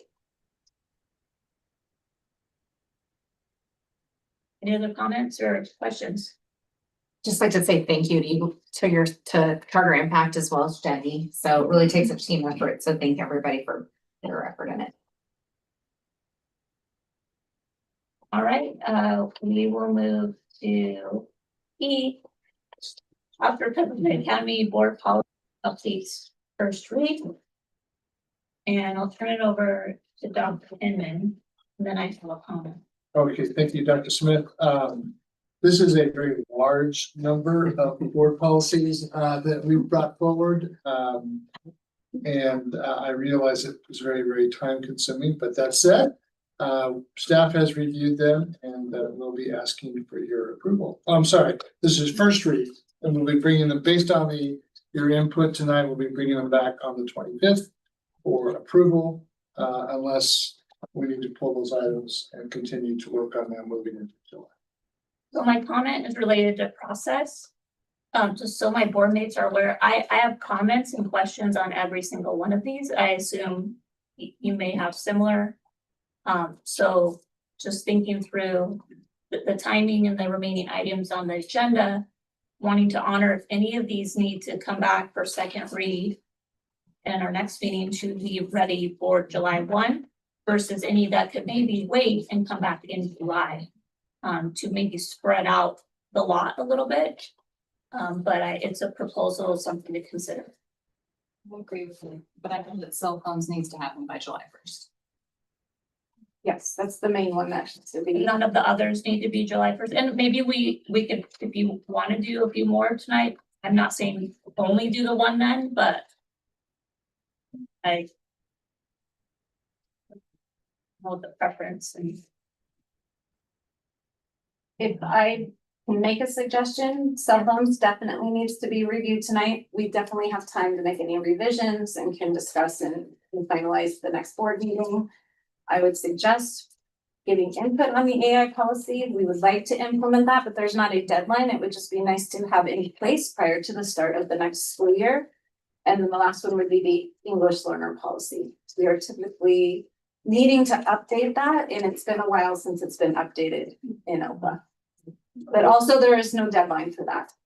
Are any of these part of the annual notifications for registration? Not that would impact annual notifications. That's what I'm asking. What about the dress code changes? So dress code is a current policy, so it will not impact anything unless there is recommendations for changes moving forward. But that could also be updated at any given time. So based on what I just heard, there's 3 proposed that we minimally tackle at this time. That would be cell phones, ELL, and AI. Is everyone comfortable with that? And then I would also recommend that because everyone individually can work with Ms. Burdette in submitting their feedback. Right? Yes. Which I know some of us already have. And so then to get potentially some updated versions that would come back as a first read in the next round that already incorporate things that we wouldn't then have to. And I'm happy to work with the board if there's recommendations on how to better batch these, on how to tackle them depending on topic, timeliness, which ones are older, newer, revisions versus new policies. And I will say we did go through most, if not all of these policies in committee already, so they've been looked at to some degree, just so you guys know. Yeah, definitely appreciate the work that's been done thus far. I mean, a lot of these are just such interesting topics. I had a lot of questions and feedback. We have plenty of time Okay, on most of them, yeah. so is everyone, Dr. Hammond, would you be comfortable if we do the 3? I am, the only concern I have is any recommendation made by a board member directly to Maggie would be redlined, but would then have to be approved by, you know, Of the course. entire group, so we'd have to Mhm. reshare that, and so I just want to make sure. And what the public, like, Yeah. know of, the Right. evolution. Right. And that we couldn't all collaborate on those revisions outside of the meeting. I'm not proposing that whatsoever. Yeah. It's just working one-on-one. Yes, And then brought back in for first reading and second reading, so right. yeah, we definitely do that, and I love the idea of keeping this to 3 items. That might be just a good, Like, suggestion. wait, and none of this is to minimize the work that's already been done and to get these ready for this point. So appreciate again the committee, the work you've done already, but yeah, let's go then with the 3 in your presentation for tonight, and we'll get ready for our questions and feedback. Give me a minute to find them, so thank you for your patience.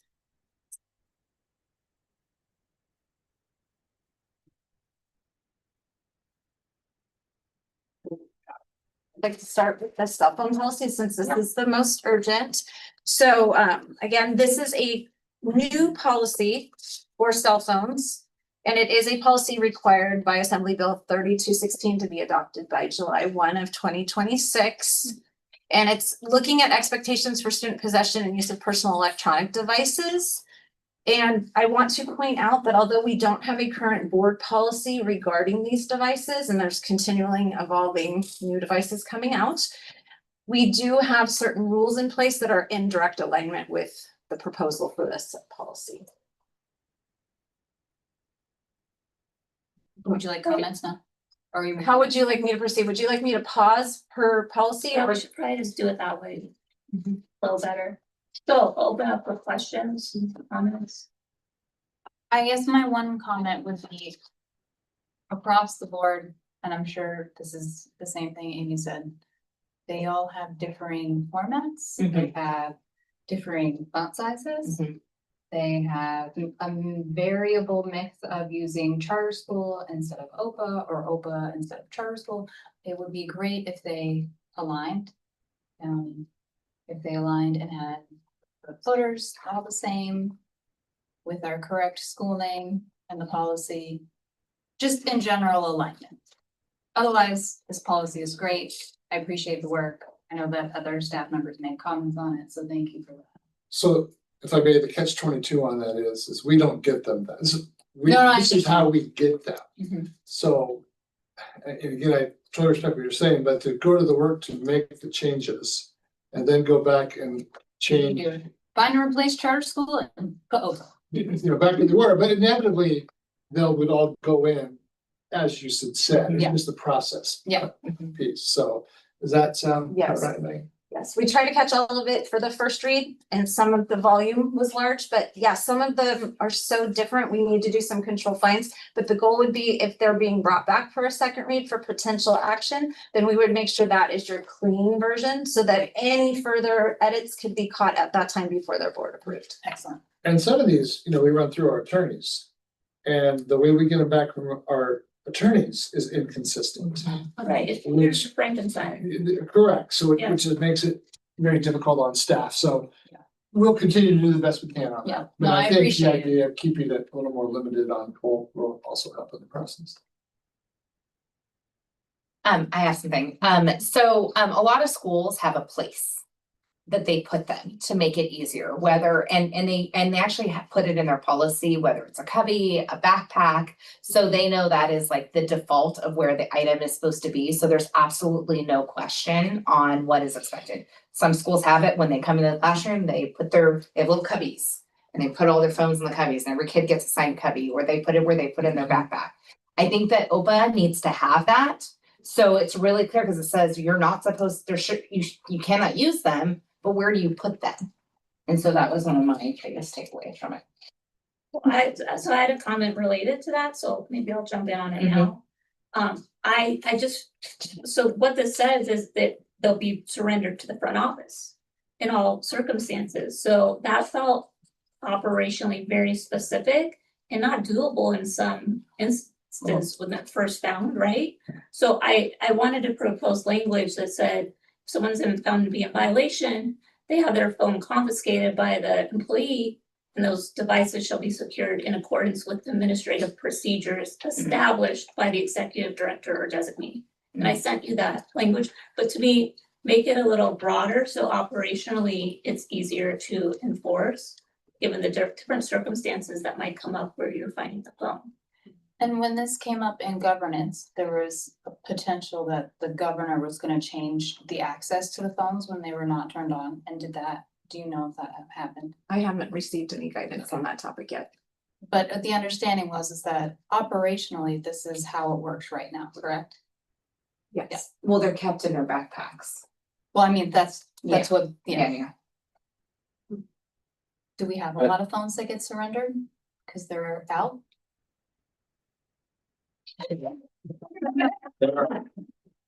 There are some, but it is relatively infrequent. And when we do need to do that, we rarely run into concerns about that becoming confrontational. We typically handle that as far as a first offense would be surrender to the front office, return to student at the end of the day. Subsequent would be surrender to the front office, return to the parent at the end. Which that's what's in here, right? So I'm gonna recommend, because I don't want to be exact, there are many strategies in many states of how to handle the situation. Districts are buying pockets that are magnetic lock. When they come in, they drop it in their pocket, it stays, they unlock it at 3 o'clock, and everybody pull devices out. So we'll look at some of those strategies and we'll bring it back. We can pass this as is, but I'm talking about the actual surrender of the device and giving the device back and discipline policies and what. I don't think we can make that suggestion. I'm thinking about, again, all the scenarios, like, because this applies to if there's an after school event on campus, right? And maybe the office isn't open at that moment to go surrender, right? So it's like, yeah. How do we make sure we can follow the policy? Yeah, I would say as a site administrator, one of our biggest nightmares is confiscating phones. They get lost, they get broken, all the above, right? So we'll take a look at that regardless, we need to get this passed. The other piece is, and I don't know if you address it here or in the volunteer and visitor one. What do you do for those folks? You just need to have something about like, what is the policy for when you have guests on campus or volunteers on campus? Can they use their phones? Do they follow the same? You know, some schools have that. They also. So and it can be addressed in the other policy, but there needs to be, again, a strategy. Everyone's dealing with this right now. So, Yeah, exactly. So we don't need to solve this by ourselves. There's a pipeline of information. I just didn't get it done for this meeting, but I'll work on that tomorrow. Thank you. So I had another couple questions. The allowances for private devices to be used, one of them is when a licensed physician and surgeon determines that they need it. Why is it and surgeon? It's just, I think the way the licensing is quoted legally, like it's a physician and surgeon's license is my understanding. Okay, that's okay, because I felt like not all physicians do surgery. No, it's It's like the California, like the way that they, just the- the certificate or the credential, whatever it's called. Thank you. For the allowance for an IEP student, what about, would it apply to like 504? Because we've mentioned one, but not another, the other types, I don't know. They're different. I would say no, but Yeah. it's something we have to look into. Okay, because we list one, so I just want to make sure we don't need to list the other. But you can, And I've submitted it. I just want to make sure my great. board mates are aware. okay. My last thing on this one was, do we need another like statement for our protection that nothing in the policy authorizes the charter school employees to access, search, review, or monitor the contents of a student's private device except as permitted by law? Just to make it clear, if we do confiscate, that doesn't give you a right to go through it. And so We can't- something to maybe ask. She said it's permitted by law though, so. Yeah. Maybe to ask YMC. Again, just about our protection. The wording specific, but absolutely. Yeah. That was my last comment on this one. Anyone else? So this will come back for a second for me. Yes, in our next meeting. All right.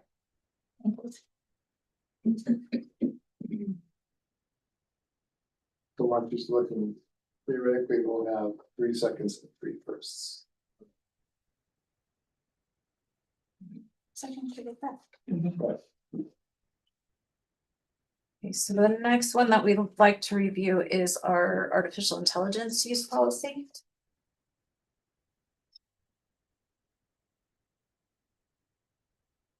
So this is a new policy. And again, is establishing expectations for safe and ethical responsible use of artificial intelligence by both students and employees.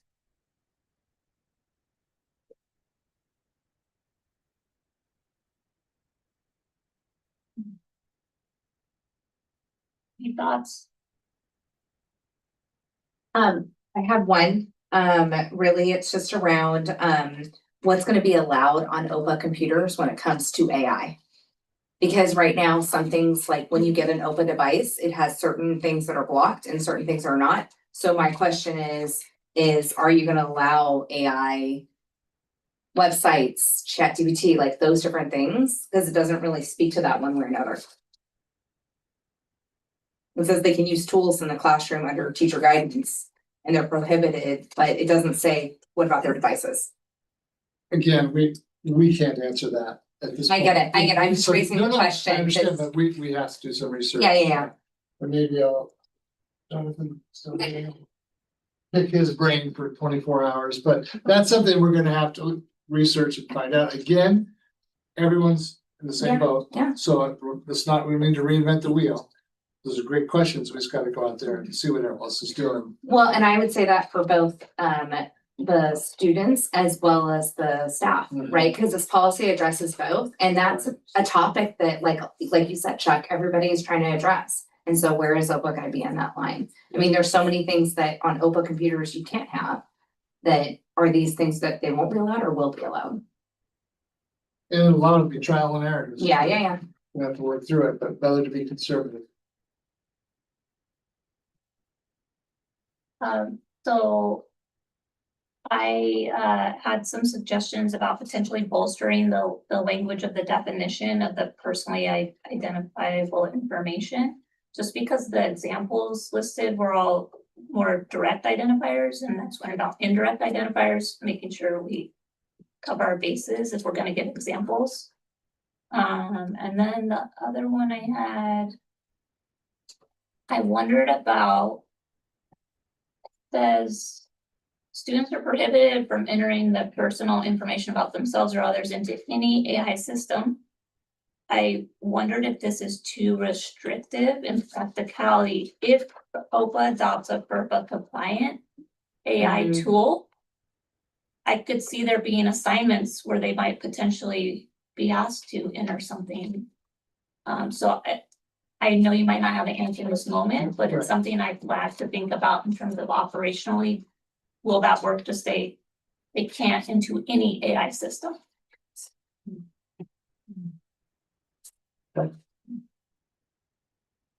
Thank you. And my guess is all of these will be ever changing. Yeah. In 4 months, we'll be back because something will happen nobody thought of. And I think it's great we're gonna even have a policy. I think it's a good starting point. Start. You good on AI? Okay. Thank you. For tonight, this will be the last one. There'll be a few I'll probably bring back for first read if the board agrees for next time. These are the ones for tonight. So this is the final one that I'd like to look at tonight, which is a new board policy. So again, I say new because when I say new, it's replacing a current board policy, but the language and content is so different. It's not just a red line with some revisions. So it really is a replacement of our older English learner policy. So this goes over a comprehensive framework for identifying, assessing, instructing, supporting, and reclassifying English learners in compliance with current state and federal laws.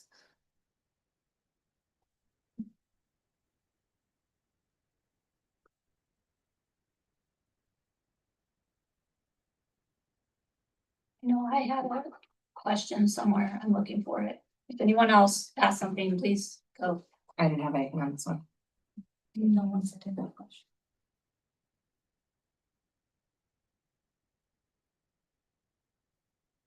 There was something about, sorry. Okay, I found it. It says detailing the right that parents have to have their child immediately removed from a EL program upon their request.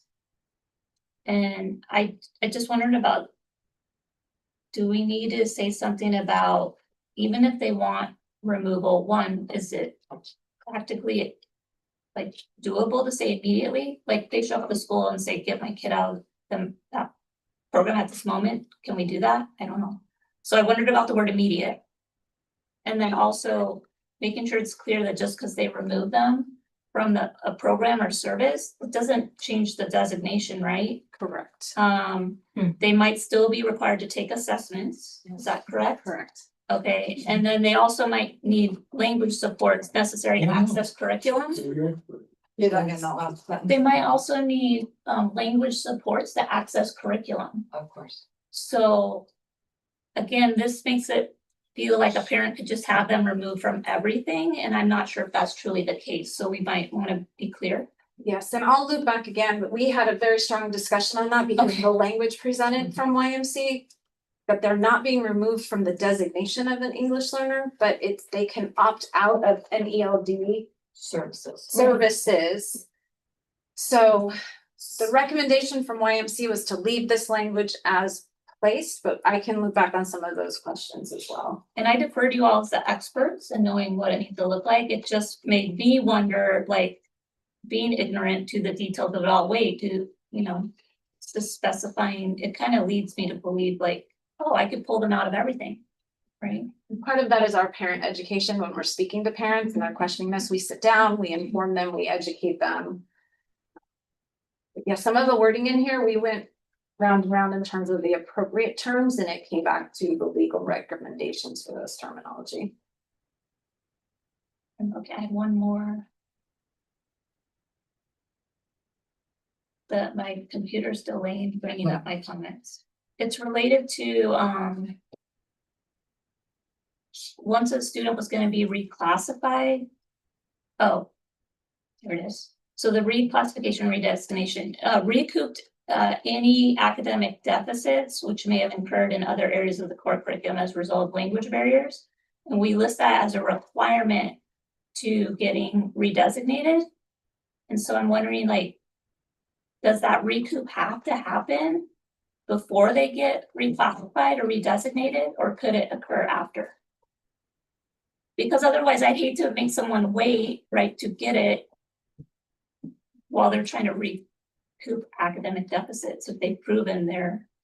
So there are four currently, do you want me to speak? Yes. Yes, please. So there are 4 criteria to reclassify.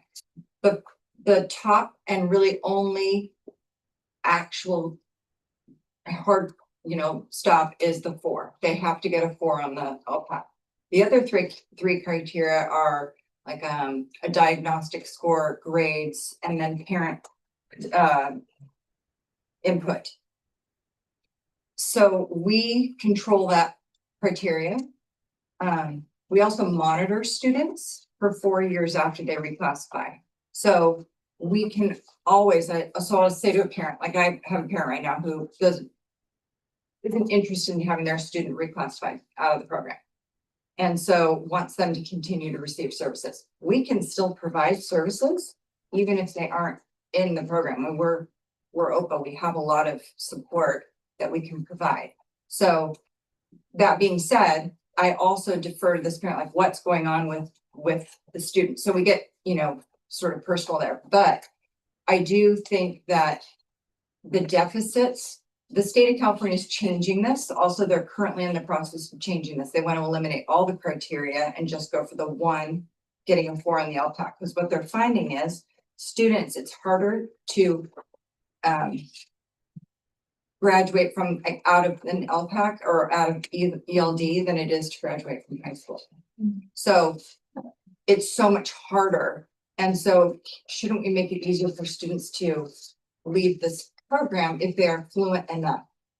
And then we support them as they move through. They developmentally might not be ready. Sure. In some ways. So, but if they can pass, they can pass. So stay tuned because OCDE is keeping me informed all the time about those criteria. Could change it a little bit. Thank you. Anything else? Good. Thank you.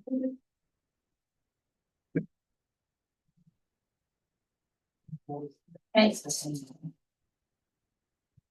Moving into the public hearing item. 8A on our agenda, which is a public hearing regarding the 26-27 Oxford Preparatory Academy Schools proposed local control and accountability plan. The public hearing is being held in accordance with California Education Code section 52062B1 to allow members of the public to provide input and testimony on this matter. I now declare the public hearing open at 9:51 p.m.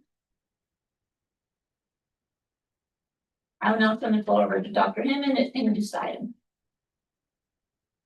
Thank you, President Smith. Again, this is the opportunity for the public to make comment and regarding our LCAP, and we've heard a presentation this evening by Ms. Burdette, and we support any comment that might come from the public. Thank you. At this time, do any members of the board have clarifying questions for staff before we open the floor to public comment? Okay, we will now hear from members of the public. Dr. Hinman, do we have any public speaker cards or requests to speak on the specific public hearing item? No, we do not. Seeing no speaker cards and no one approaching to speak, we will proceed to close the public hearing with no further individuals wishing to address the board on the matter. I declare the public hearing officially closed at 9:52 p.m. This item is an information only hearing today. No action will be taken at this meeting. This item will return to the board for formal consideration and action at our next regularly scheduled meeting on June 25th. Right. We will now move to 8B on our agenda, which is the public hearing regarding the 26-27 Oxford Preparatory County Schools proposed annual budget. This public hearing is held in accordance with California Education Code, section 52062B1 to allow members of the public to provide input and testimony on this matter. I now declare the public hearing open at 9:52 p.m. I'll now turn the floor over to Dr. Emmett to introduce the item. Thank you, President Smith. The board had an opportunity to see the proposed budget this evening in depth by charter impact. The board was given an opportunity to ask any questions and clarifying numbers. And at this time, we'll turn it back to you, Dr. Smith, to see if we have any public input. Thank you. Do any members of the board have clarifying questions of staff before we open the floor to public comment? Not a question, but just a comment that Prop 28 for the annual certification for the MS attack is for 24-25 school year. Thank you. Any other comments or questions? All right, we will now hear from members of the public. Dr. Hinman, do we have any public speaker card requests to speak on this specific public hearing item? Ms. Burdette? We do not. We do not. Right. We will proceed then with closing the public hearing with no further individuals wishing to address the board on this matter. I declare the public hearing officially closed at 9:54 p.m. This item is an information only hearing today. No action will be taken at this meeting. This item will return to the board for formal consideration and action at our next regularly scheduled meeting on June 25th.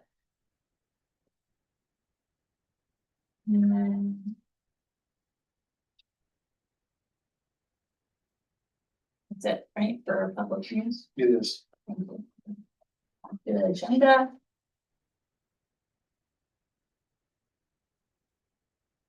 Items for discussion and action. A, approve revisions to the Oxford Preparatory County bylaws and articles of incorporation and delegate authority to execute CalSTRS Form 0765 for each of the following charter schools: Oxford Preparatory Academy, South Orange County, Oxford Preparatory Academy, Saddleback Valley, and Oxford Preparatory Academy Middle School.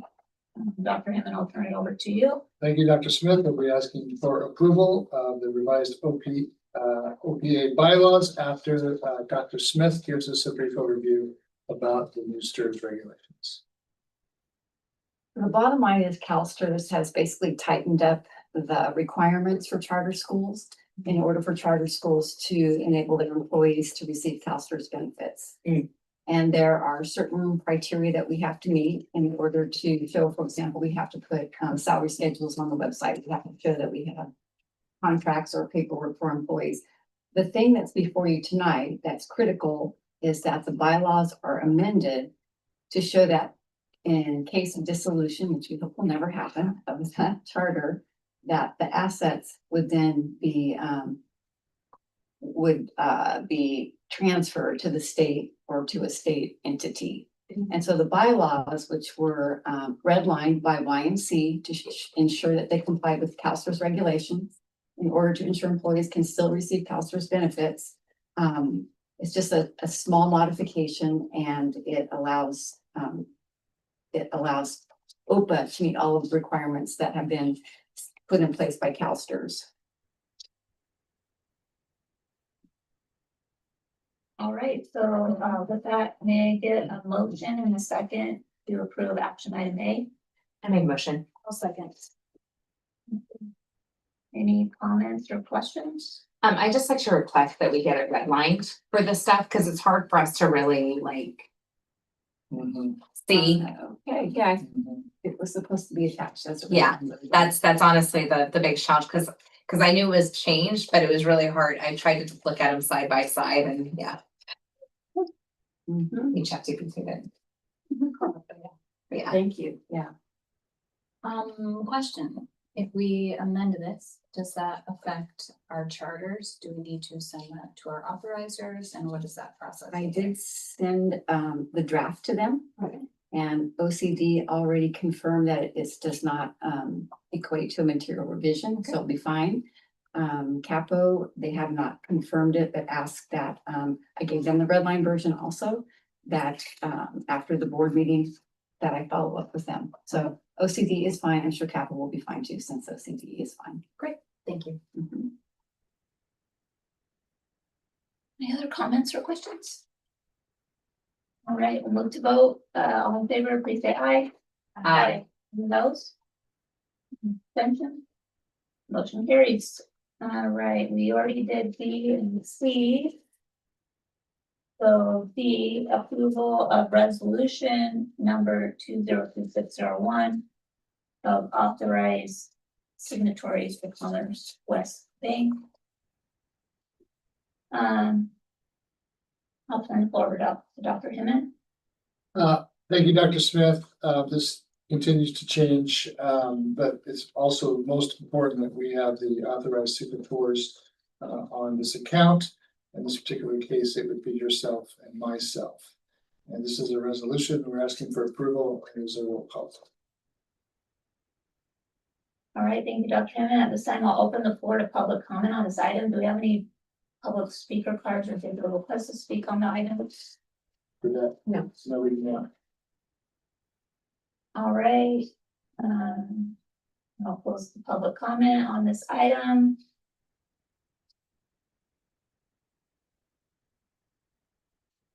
Okay, board, any discussion or questions on the resolution? Yeah, so I have one thing. Our previous one that we approved last year at, regarding our loan actually documented what our outstanding loan balance was versus the line of credit. So there was more transparency.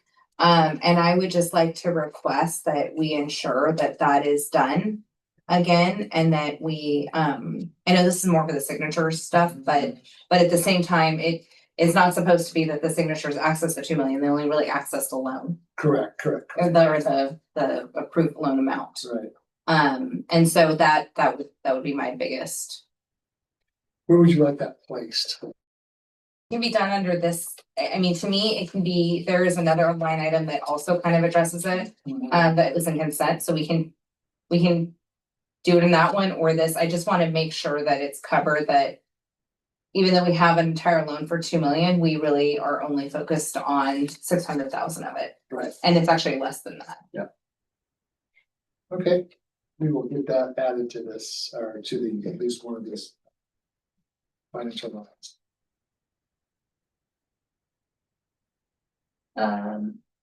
All right, may I get a motion and a second to approve resolution number 2601? No, this number is different than on the agenda. 202601. I'll make a motion.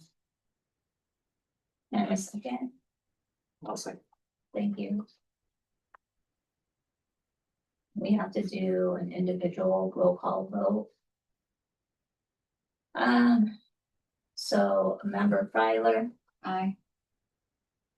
member Travis, Aye. member Kashe, Aye. and member Smith is aye. So the motion passes with a vote of 4-0. And this resolution is adopted.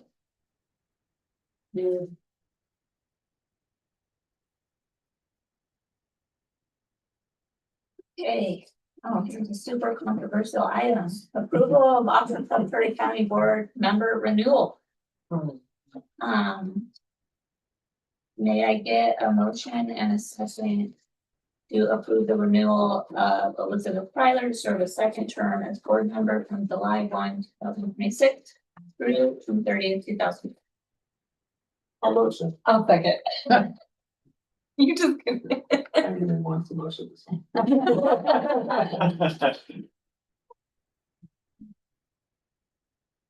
Any discussion? I just want to comment, how much of an asset you are to this board and how much it is a pleasure to work with you. Likewise. All right, with that, we'll move to vote. All in favor, please say aye. Aye. Any noes? Any abstentions? I abstain. All right, the motion passes. Welcome back for another 2 years.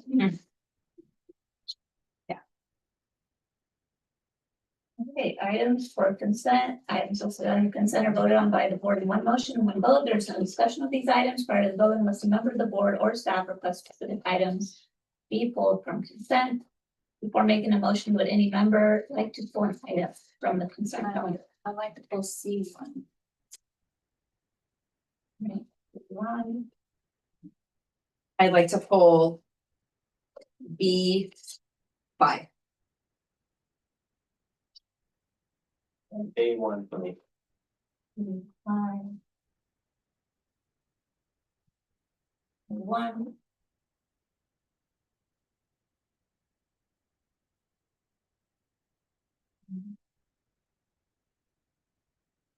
Right, is that all? Right. May I get a motion and a second to approve the consent calendar without items C1, B5, and A1? I'll make a motion. Thank you. 1 second. Thank you. All in favor, please say aye. Aye. Any noes? And any abstentions? I abstain. Oh, one abstention. Thank you.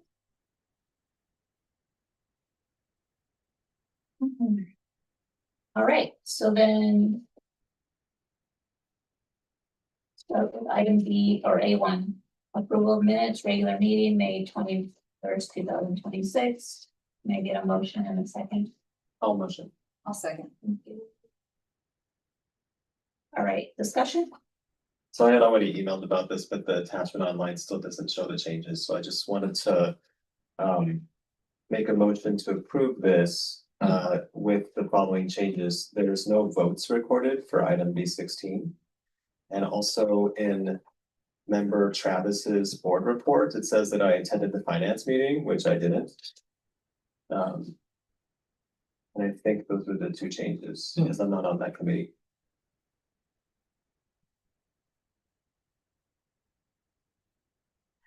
Any other comments, questions? All right, so may I please get an amended motion to approve the minutes with the corrections of appropriately recording the votes for B16 and removing that member Kasha attended the finance committee meeting? I think that's supposed to be you, Member Smith. Yeah. That you attended it instead. Okay, so make it that I attended. Yeah. So I make a motion to approve the minutes with the correction of reflecting the accurate votes on item B16 and to swap out my name for President Smith's name for member Travis's board report. I'll second. Thank you. All right, all in favor, please say aye. Aye. Any noes? Any abstentions? All right, that one's good. B5. Extension of $2 million line of credit with Commerce West Bank. May I get a motion in a second? I make a motion. A second. Okay. And questions or discussion?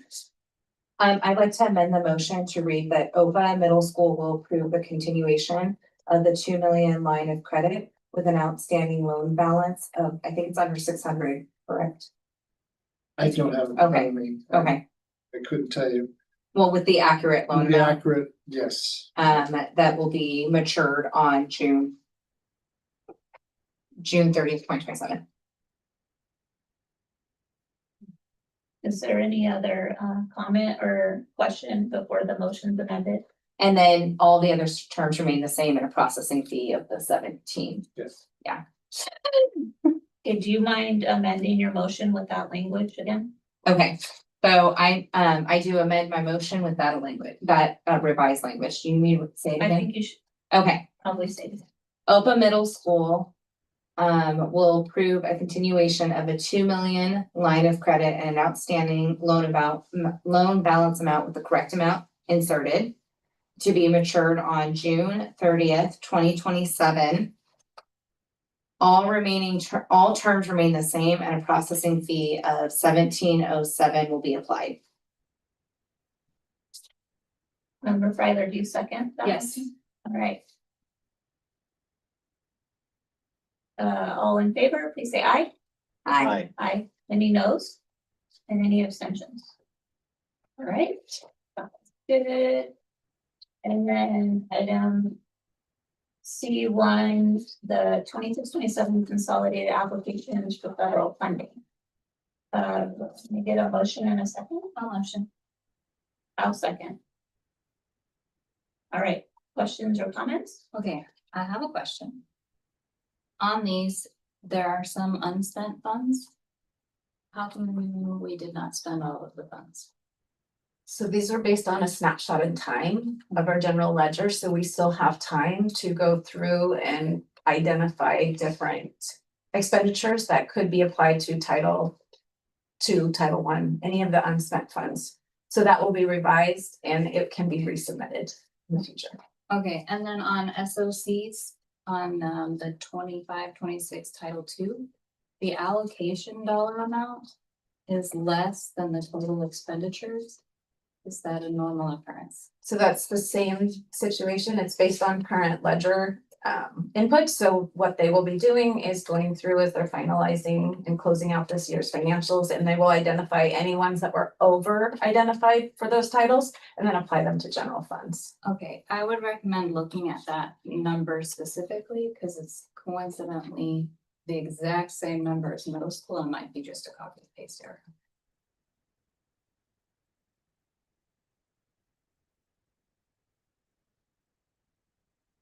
Well, I feel like need to have the accurate number to approve this. So.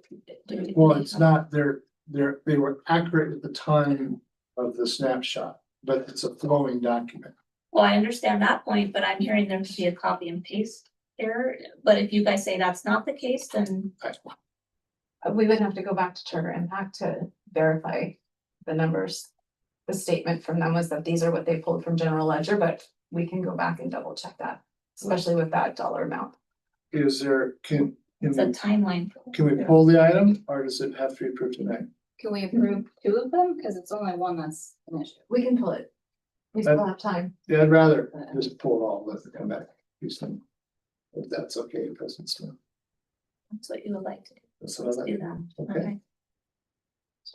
Do you want to amend your motion? It's a table it. Yes, I'll amend my motion to table the item. Oh, second. Okay. And all in favor, please say aye. Aye. Noes, and any abstentions? Right, so we'll see this one from that next meeting. Yep, thank you. And our apology, Dr. Cassidy, for not making that change. I thought we had done that, so. All right, executive director report. Dr. Lim and Dr. Thank you, Dr. Smith. We will start with Dr. Smith. Dr. Smith. I'd like to compliment the principals in the school on the really lovely promotion ceremony. They're really proud. The families were so proud and so it was fun to be there and see everything celebrated as the accomplishments at the end of the school year. Okay, Ms. Burdette. I'd like to echo that and compliment all of the staff on maintaining engagement at a crazy time of year at the end of the year, but it was fun to see all the end of year activities. And again, the promotions were beautiful. I also did want to allow Mr. Wright, the chancellor at OPA SB, to announce a special award that we just found out about for one of his teachers. the team innovation. Oh, Sorry. yeah. I'm sorry. This little lady. Yeah, we did receive a $10,000 grant for our STEAM lab that we applied for and got. So we are spending the summer doing some shopping and looking to spend that money going into next year for our STEAM lab. So big congrats for all those involved in writing that grant. Congratulations. Thank you for the hard work on that. Thank you. Yeah, President Smith, I just want to, as we close up the school year, and so many kudos have gone out to our school sites and their principals, our teachers and their staff, well deserved. But I really do want to point out too that the district office staff has gone above and beyond the call of duty, not just to do the work, but to learn to work. We're all veterans. A lot of us are veterans. We've done a lot of very experienced, but charters are unique, expectations are unique, board demands are different. As far as their priorities, which we have to learn to be successful. So, I won't go through every person, but I will tell you that everybody down here is doing a phenomenal job, keeping us on track. That's the key, keeping us on track. But I really want to congratulate Ms. Burdette, Mr. Knights, for really spending a lot of time on that presentation, focusing on the data. Something that a very influential person in my life said, never fear an audit. A lot of people don't want to be audited because they don't want to see what's behind the closed door, but you've started to do that now. You saw an audit, you saw the strengths, you're a really, really good school, but you're also going to see ways that we can continue to get better. A lot of that's from Ms. Burdette and Mr. Knight's work, so thank you. Thank you. All right, Board of Directors reports. Member Freiler, you want to take it off? You don't want to let that. No, I went last time. You're good. I'll go last. I'd like to thank OPA, especially the chancellors, for all their promotions. I went to 4 that day, so it was wonderful seeing all the recognitions for all the students and all the hard work and staff who got them there. And I will say the 8th grade's promotion was much better than the one I went to at New Heart. So it was very sad. I would like to say thank you to the staff, and I'm wishing them a wonderful summer and time of rest. And to the rest of the staff who are planning for next year, good luck. We're excited to see what you're going to come up with. And congrats to SB on that grant. Well, I'm looking forward to your exciting STEAM stuff to go along with your library, which is going to be a wonderful place to be at SB next year. And then thank you to Ms. Burdette and Mr. Knights for your wonderful presentation with the data, and to the OPA chancellors who worked hard on that LCAP data, and to the staff who makes that LCAP data matter. So it's very clear that this whole meeting was about how OPA is a wonderful place to be, and that's a great thing to be a part of. Thank you, Member Travis. Well, it's hard to top what Betsy said. I would just like to really thank the team for coming together and putting such a great package for the staff and really investing in them. I think that's something that as a board, we collectively really are excited about doing as much as we possibly can, because it's really the teachers and the people here that make the place awesome. And so it's really amazing to see that happen. I also want to thank the 2 candidates for coming tonight. And considering joining us. We had so many candidates that we felt very blessed to have such a great pool of people to consider and bring forth. And then lastly, I'm really excited about what our finance team is doing, our charter impact, Jenny, Dr. Smith, I mean, everybody that's involved in it's just been great. So I just give a big shout out to them. I walk away from our finance meetings very excited about where we're headed with it. So thank you all for all your hard work. And I hope at one point everybody gets a chance to have a great 4th and relaxing 4th. So. The 2 of them took everything. I think the last one was almost the last one, so I get it. I don't want to reinvent everything, but yes, for the benefits package, thank you all, Dr. Lewis, Dr. Hinman, Dr. Smith, Ms. Delgado, Mr. Knights, Ms. Burdette for the presentations. It's a lot of work. And it's all behind the scenes and you have no idea how much work they put into it in a matter, anyway. And every other point that the two of you made. I yield the rest of my time.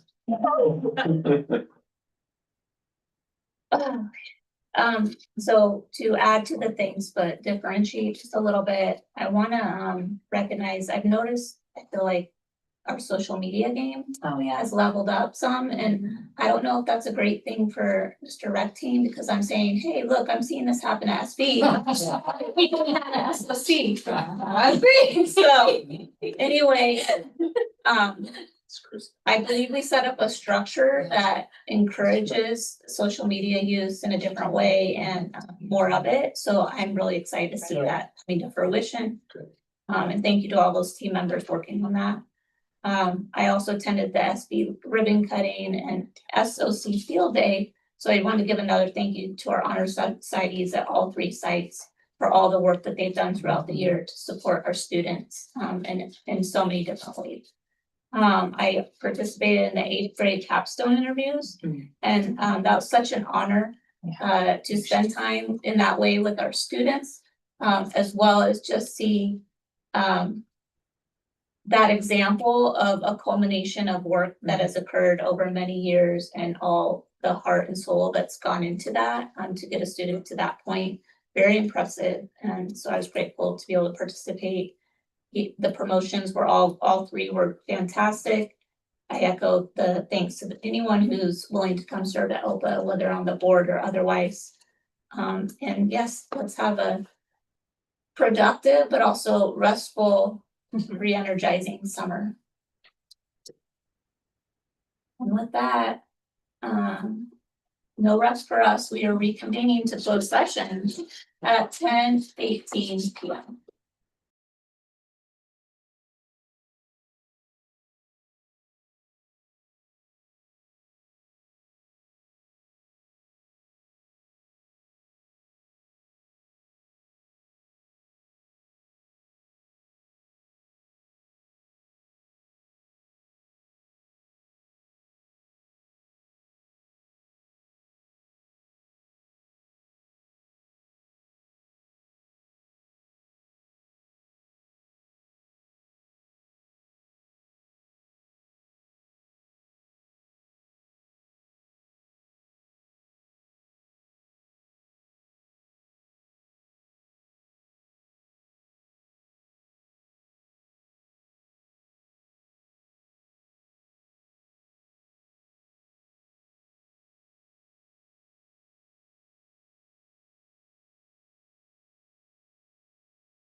2, 1. Welcome back. The meeting is reconvened to open session at 10:53 p.m. There was no action taken in closed session. Adjournment is recommended that the board adjourn the regular meeting of the Oxford Presbyterian County Board of Directors on June 11, 2026. Can we get a motion in a second? A motion. I'll second. All in favor, please say aye. Aye. Any noes? Any abstentions? All right, the meeting is adjourned at 10:54. Thank you.